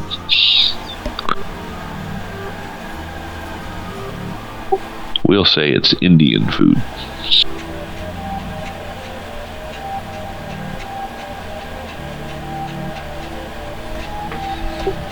Just for the sake of being thorough. She leans over so that he can hear her.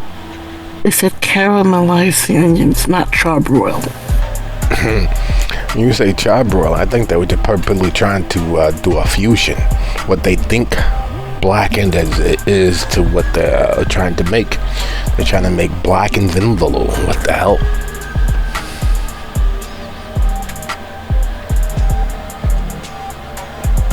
I wonder how many people understand that blackened is actually because of the seasoning charring on the outside and it's not anything actually burning.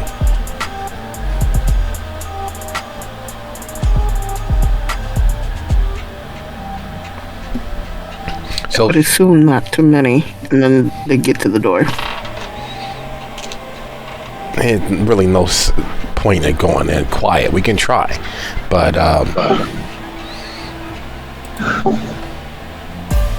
walking towards the door opens and a man steps out.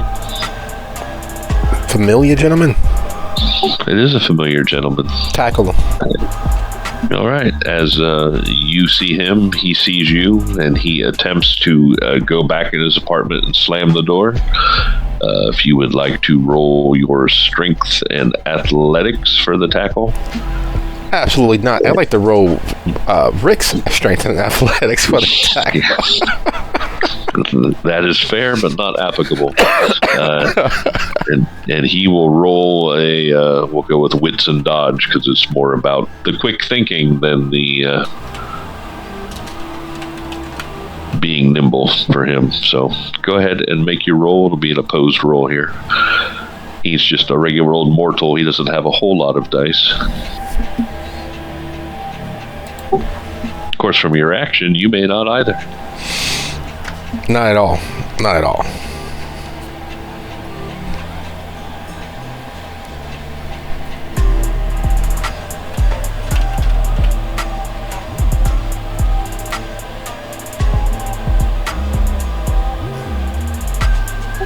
All right.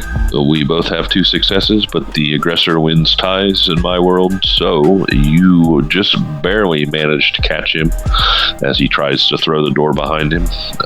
You kind of pull him to the ground. His door's open.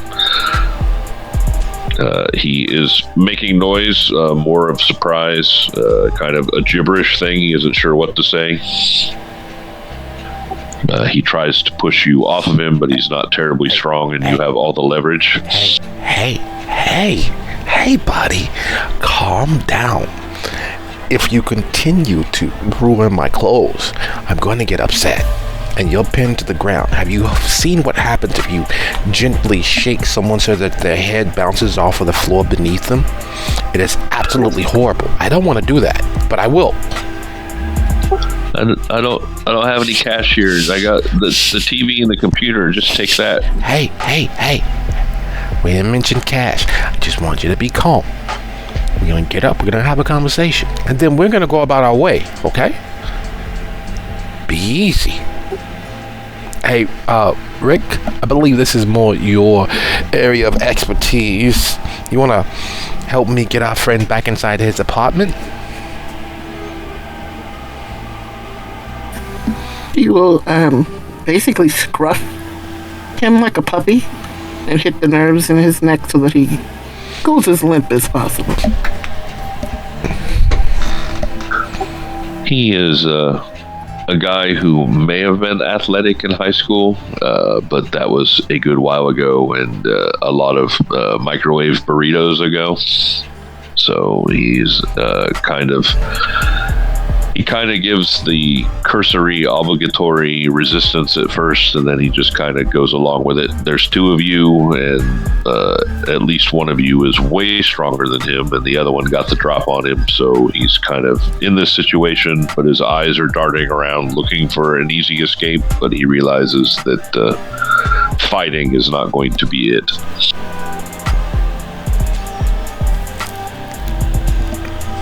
No, buddy. We want to keep this nice and simple. We're just going to have a conversation, and then we're going to go on our way, okay? Okay? He nods. His eyes kind of dart around the room for something he may be able to use to get himself free. The place is really a shithole. He does have a nice TV and a PS4 because he is not well off to have a PS5. There are some trash, some empty food containers, some old magazines and whatnot of an adult variety laying around. The furniture is threadbare and definitely many, many years out of style. The apartment is a 2-room apartment. You assume the other room is a bedroom, but you can't see it. But you do see the fridge and stove in the corner of the room that you are in, which denotes that it is kind of mostly a 1-bedroom or maybe a studio. Perhaps the other room is a bathroom. Okay. All right. So I know this is completely and totally unnecessary, but I want to ask you, are we alone? Do you have any roommates? He's at work.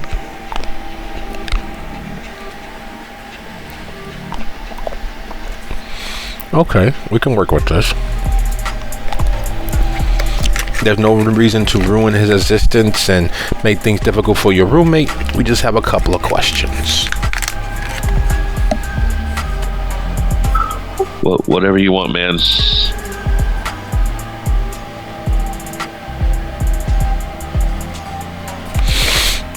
So now, is this the one we let go before, or is this somebody else that we recognize? You remember him from the storage facility.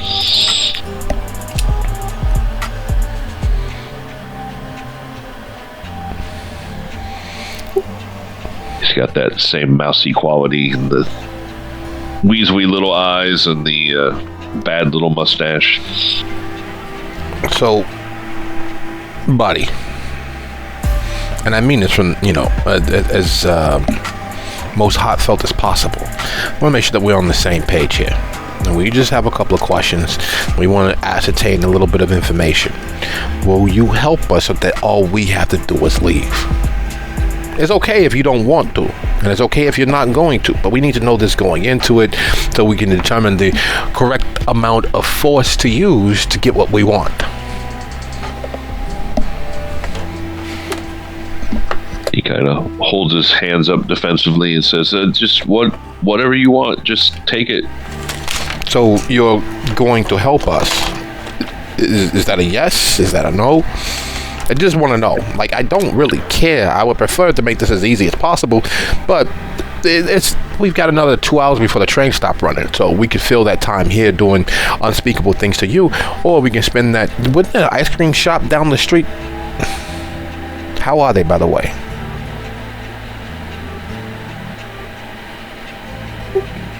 He looks at you kind of confused about, you're here to rob or murder me. Why are we talking about ice cream?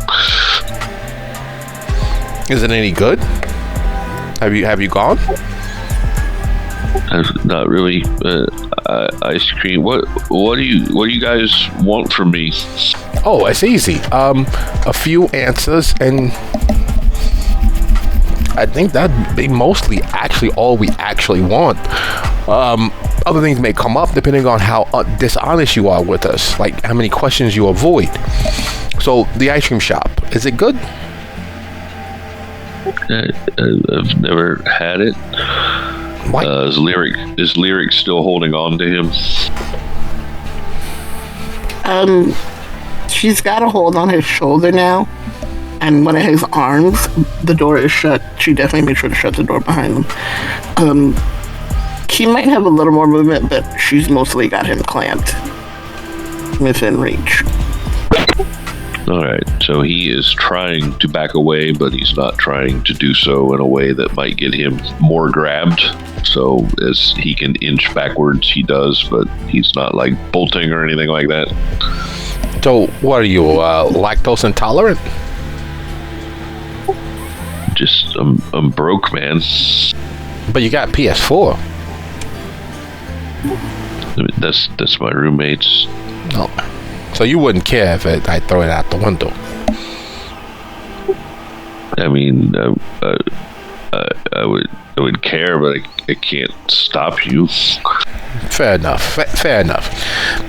It's just easier typically for to establish a baseline with threats of violence. People can actually imagine that. Like everybody's bumped their toe or broken their arm or had it ripped off and beaten across their head and shoulders before. So you can imagine those things. You can get those things. So when your mind goes there, it's more of an honest response. That's what I'm gauging in these little asinine questions. Because I don't like being lied to. I don't like lying to other people either, but I'm far better at not lying and detecting when others do by establishing a baseline. I don't want to do any of those things. Just tell me what you want. Easy. Who would you tell about the girl?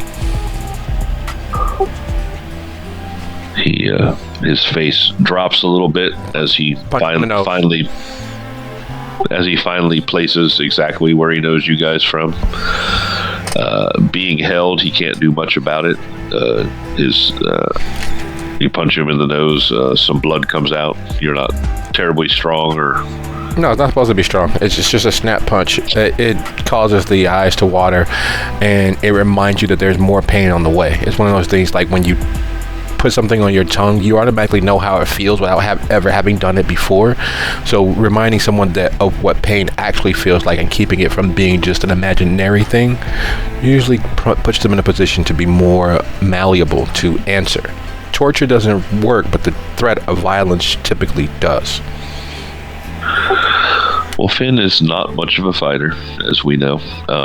So he is making contact with the guy's face is plenty easy because Lyric has a hold of his arm and there's not really anywhere for him to go. Plus, he wasn't expecting it so much. He's kind of expecting it, but it still came as a shock. So there's blood running from his nose and he kind of sputters a little bit. Says, just tell me, the girl, what about her? Who'd you tell about her? After we let you go and you went on your way, we get all sorts of people asking us questions in very uncomfortable positions. So who did you tell about her? I don't know. There was a guy, and then someone else came asking why does everyone care about this girl? So you were told two people, at least two people. Was there more? It looks like he's struggling to say something, and he's just not able to. I tried to with that, easy. Lyric makes eye contact with Finn.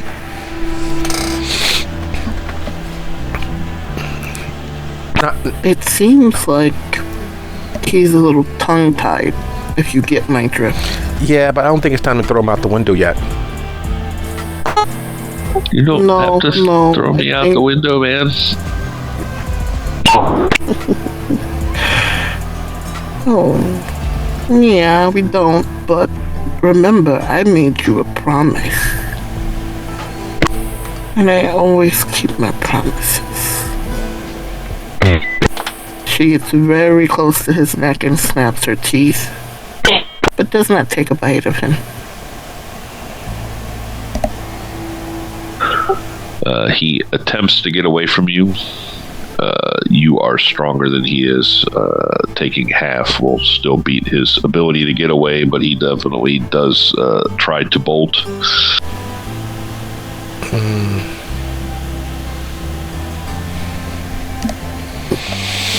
Now, don't make me take your knees from you, because then you can't get away, really.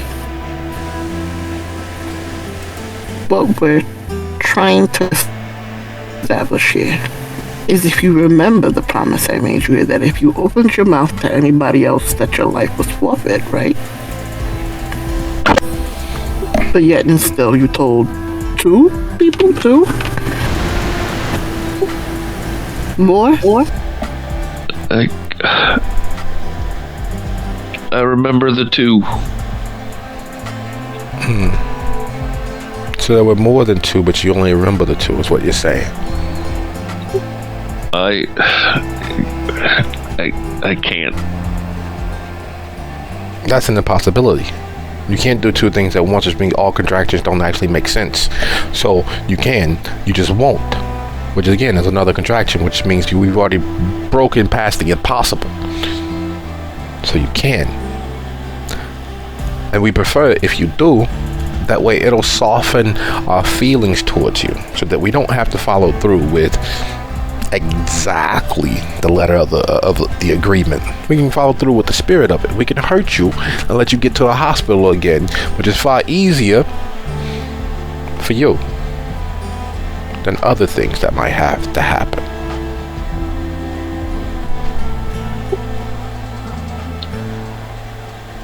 If both of you want to give me a wit and insight.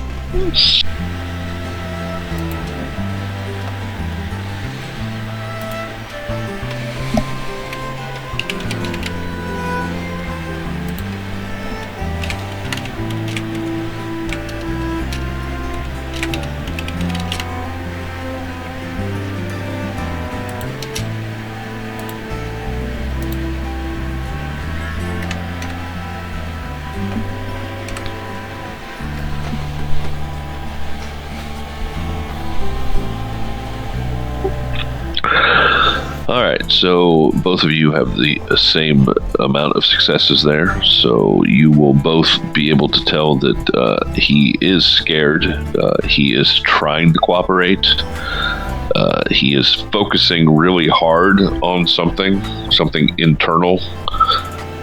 You notice that his nose begins to bleed a little more, and he is struggling with something.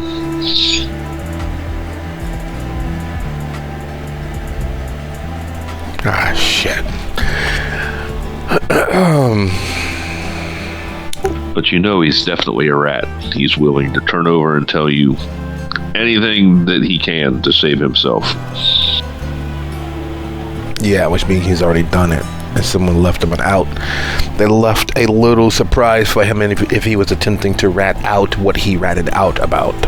These 2 that you remember, what do they look like? There was a guy. It was late. It was dark. I don't know. He was wearing like a brown coat and like one of those what do you call them? The hats with the little pom pom on top. Which was weird because it's like not cold enough for that, but. And then the other guy was in a suit,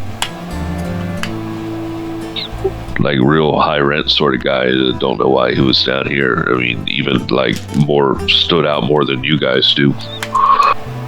Ain't that all that hard actually, but the guy in the suit, long hair, short hair, scruffy, unshaved, clean shaven, white, black, Arabic, Italian, Jewish, Indian, what? He was like a real sort of like Wall Street guy. Older than you? Older than me? I mean, yeah, maybe. I didn't ask him how old he was. I mean, he wasn't like an old guy. Okay, that's good for you. Maybe 30s, 40s, maybe. That's good. Old but not super old. And thank you for offering a little additional information. Now we come to the hard part. Somebody reached in your head and fucked you up real bad. The one you don't remember. The one that you're hurting to try to remember because it'll save you in this moment. Can you think about when you lost time or things get fuzzy? Where were you? He attempts to pull his hands up to his face, kind of to hang his head for a moment. Is he able to do so? Nah. Keep your hands down. No stress or appeasement responses from you right now. Because if you get appeased, it's easy to fall back into that fugue. We're not asking for you to plumb those depths, but when you started losing time, where were you? You don't remember what you did during that lost time or who you spoke with, but you remember where you were when things started to go fuzzy. Where were you? He says, I want some tea. Do you guys want some tea? I'll tell you what I remember. I want to make some tea. No, you want to get some hot water to use for a weapon to scar yourself or us. They did you real bad. You realize that's a fate worse than death. You got a kill switch in your head that you don't know when it's going to go off. So, when you start to lose time, when you start to suddenly want tea and drink tea before now, where were you? I was here. Ah, shit. How close to the fire escape is his window?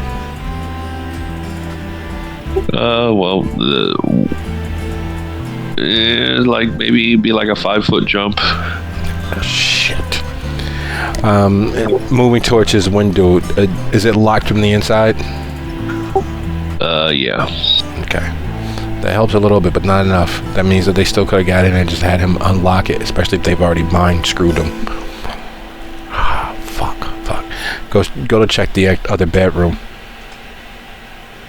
The bedroom itself is kind of disheveled. There are 2 beds that are basically a little more than cots in there.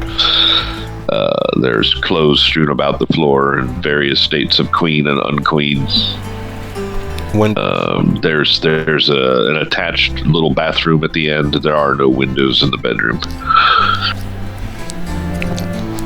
Shit. There is a very small one in the bathroom, but not big enough for somebody to crawl through unless they were extremely small. A child, maybe. Hey, yo, Rick.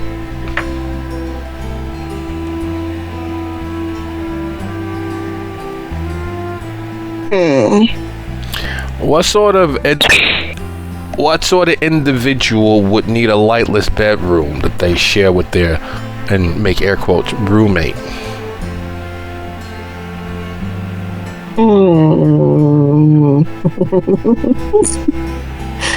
Somebody like that. Mm-hmm. And his state of affairs of his present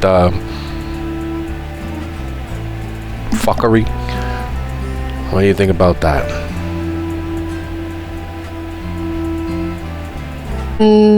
Somebody's keeping an eye on him. Sitting on him for some reason. Yeah. So he's told at least 2 people. 3 in all actuality, and that's that third one that's actually acting on that information and spreading it. The other 2 are probably using it as an ace in a hole to try to track down who did what. A simple investigation, and he told them everything.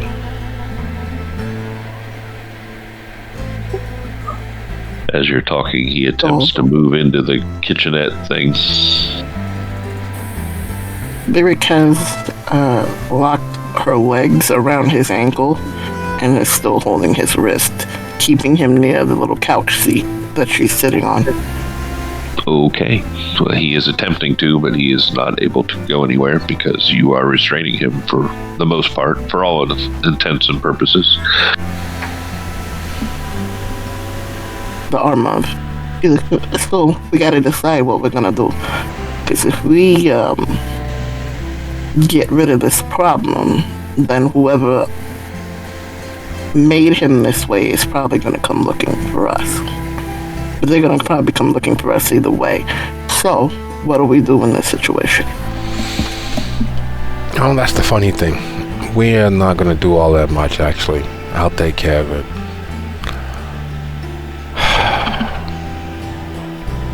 go looking for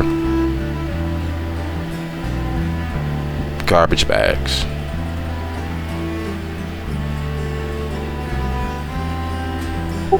Like empty garbage bags? Yeah, empty garbage bags. There might be a handful in a drawer in the little kitchenette.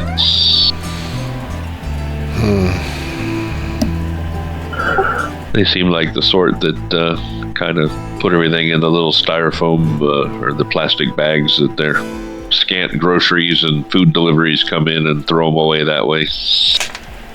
Not big enough. They don't have to do. Bring them in the bathroom, please. And if Larry begins moving him into the bathroom, start looking for an actual knife.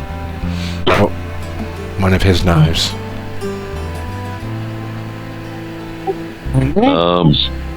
You don't find any knives, just kitchen knives. I mean, there are some sharp, like cooking knives there, which seems ironic because they clearly don't cook anything here.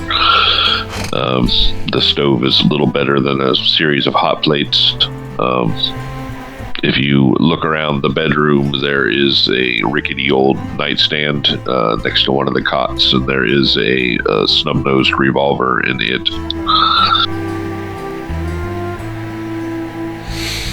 No, gunshots are horrible.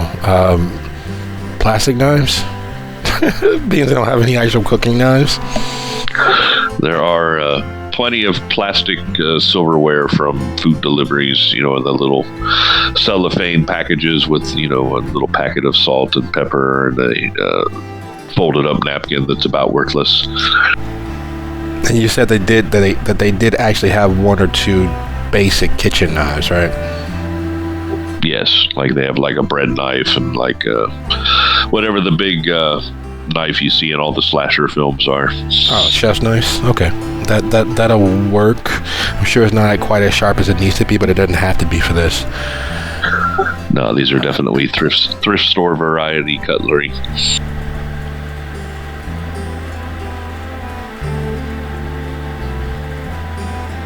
So,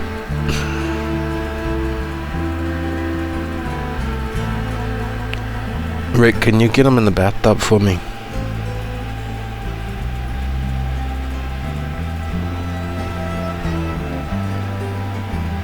Clothes or no clothes?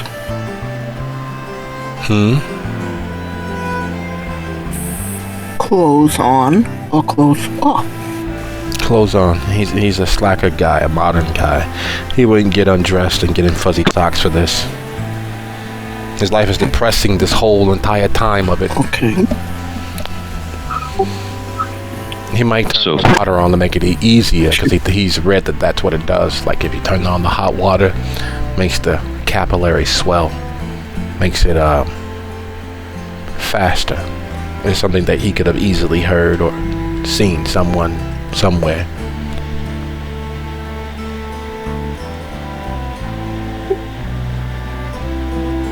So Lyric begins to force him into the bathroom while Finn stands there holding a knife. Yeah. He is crying and begging and pleading, saying I can just disappear, man. You'll never see me again. I won't talk to anybody. I swear I'll get out of state. I got some cousins that live in Iowa. I can go stay with them and, no one will ever see me again. And then as he's crying, sudden movement, he lunges himself onto the knife.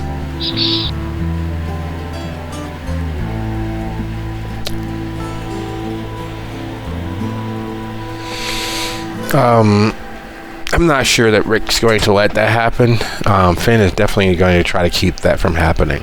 Lunging onto a knife changes the story. Lunging onto a knife creates too many paths of doubt. Plus, he'll trip on my pants at least, or maybe on the coat. We don't want any of that. So as he's trying as he tries to get past her, she's got him under his arms because she was about to lift him into the tub. So as he tries to get past, she yanks him back and puts him in the tub. Now, behave yourself.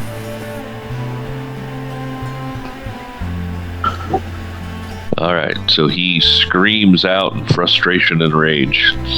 Yeah. As he's forced into the tubs. Yeah.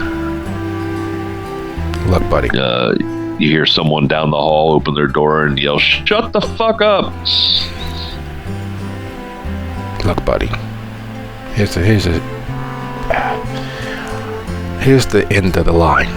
This is what it boils down to. It's not fair. Your life hasn't been fair.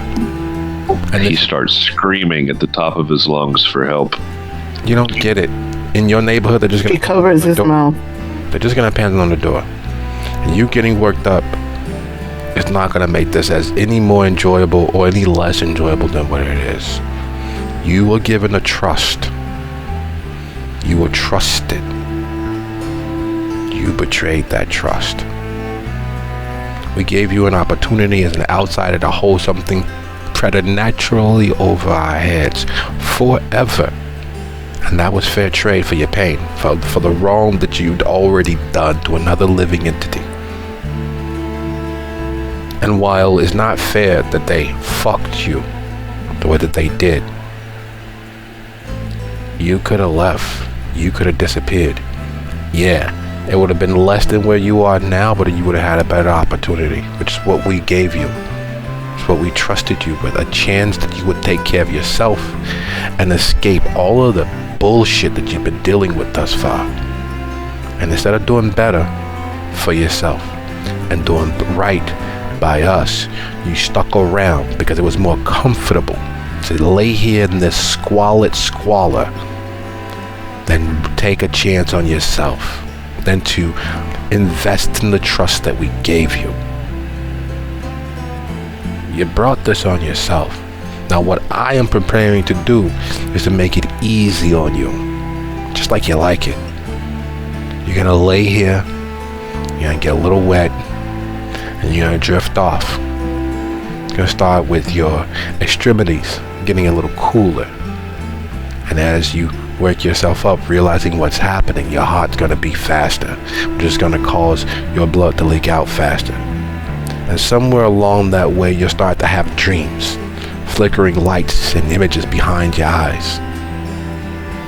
And if you work really hard, relatively, you can focus on a good moment that you may have had.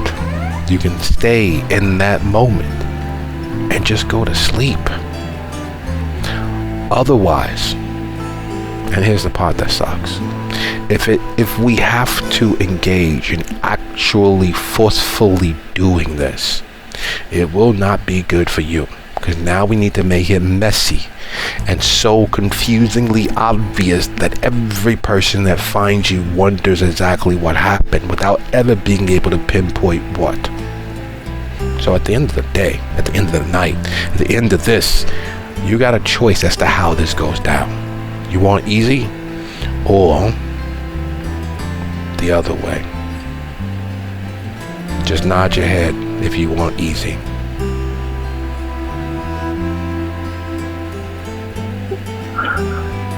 He responds by biting Lyric's hand.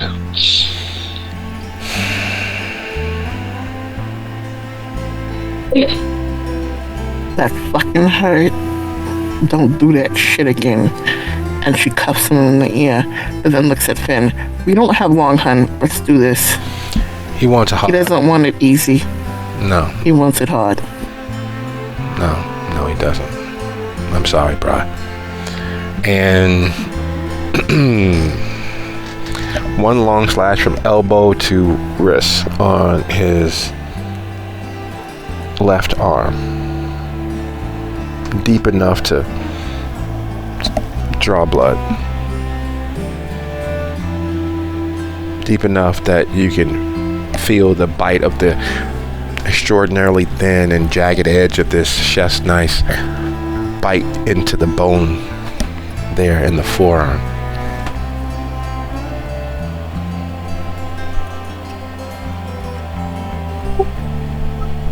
All right. He seems to calm down a bit as the blood begins to flow. You can see his body kind of shaking. After a moment, you realize he's laughing. A light slash down the left arm, and another. He continues to laugh. Gets a little more pronounced. A deeper slash. The first is because it's shaking. He doesn't have much control in that left hand, and I know that I ruined some of the tendons. But the idea is to make the right messy, make it look as if he could barely hold the knife.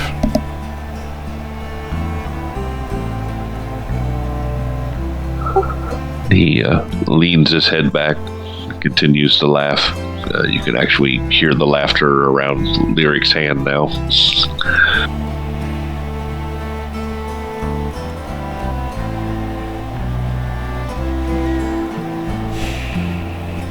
I'm a little curious as to why he's laughing.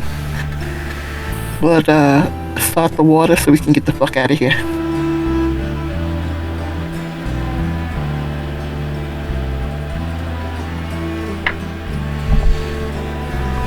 I don't want to do any of this, you know that, right? But you betrayed us. I hope whatever it is that you are experiencing is less painful than your life has been.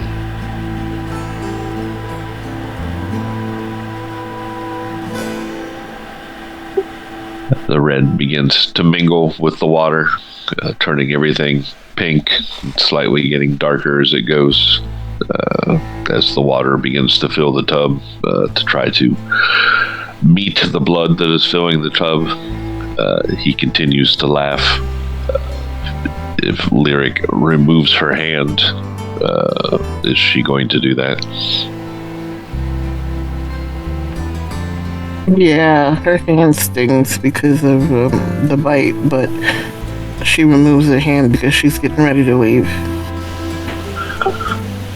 He kind of spits, not on you, just kind of in general. You know, that old Italian woman sort of spit.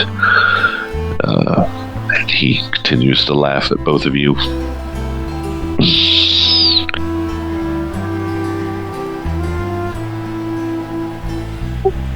And it doesn't take terribly long before his eyes sort of lull back and he loses consciousness. The amount of blood that he's losing, the water continues to flow. It continues to become a deeper red. It smells delicious. I assume neither one of you are terribly hungry. I am, but not his. It's not. Drop the knife in the tub on his left side. Then think about it.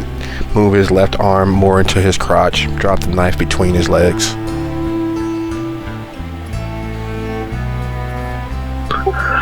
All right. Do you leave the water running as you guys make your exit? Yeah, we're not gonna go out the door. We're just gonna lock it from the inside. Go out the fire escape. It's a 5-foot drop. It'll be fine. Well, that's a 5-foot jump from the window to the ledge. So probably about a 40-foot drop, but it's easy enough. You know, you can almost stretch your way out that far if you are careful. So it is easy enough to get to the fire escape, even though easy enough may be a misnomer. There may be some difficulty involved, but you are able to accomplish it. You guys can take some stains. I think 2 for the actual murderer and 1 for the accomplice. I like that. Unless you have convictions that for some reason might mitigate those stains. As we turn our gaze from a life ending, we fall on a life continuing. As Penny, are you following him all the way home? Yes, gotta make sure that the son gets home okay. And he does. He hesitates at the doorstep, and he takes a deep breath. He walks up and he gets the mail from the box. There are still lights on the lower level. This kind of late at night. It's kind of dim lighting. He lets himself into the house and closes the door behind him.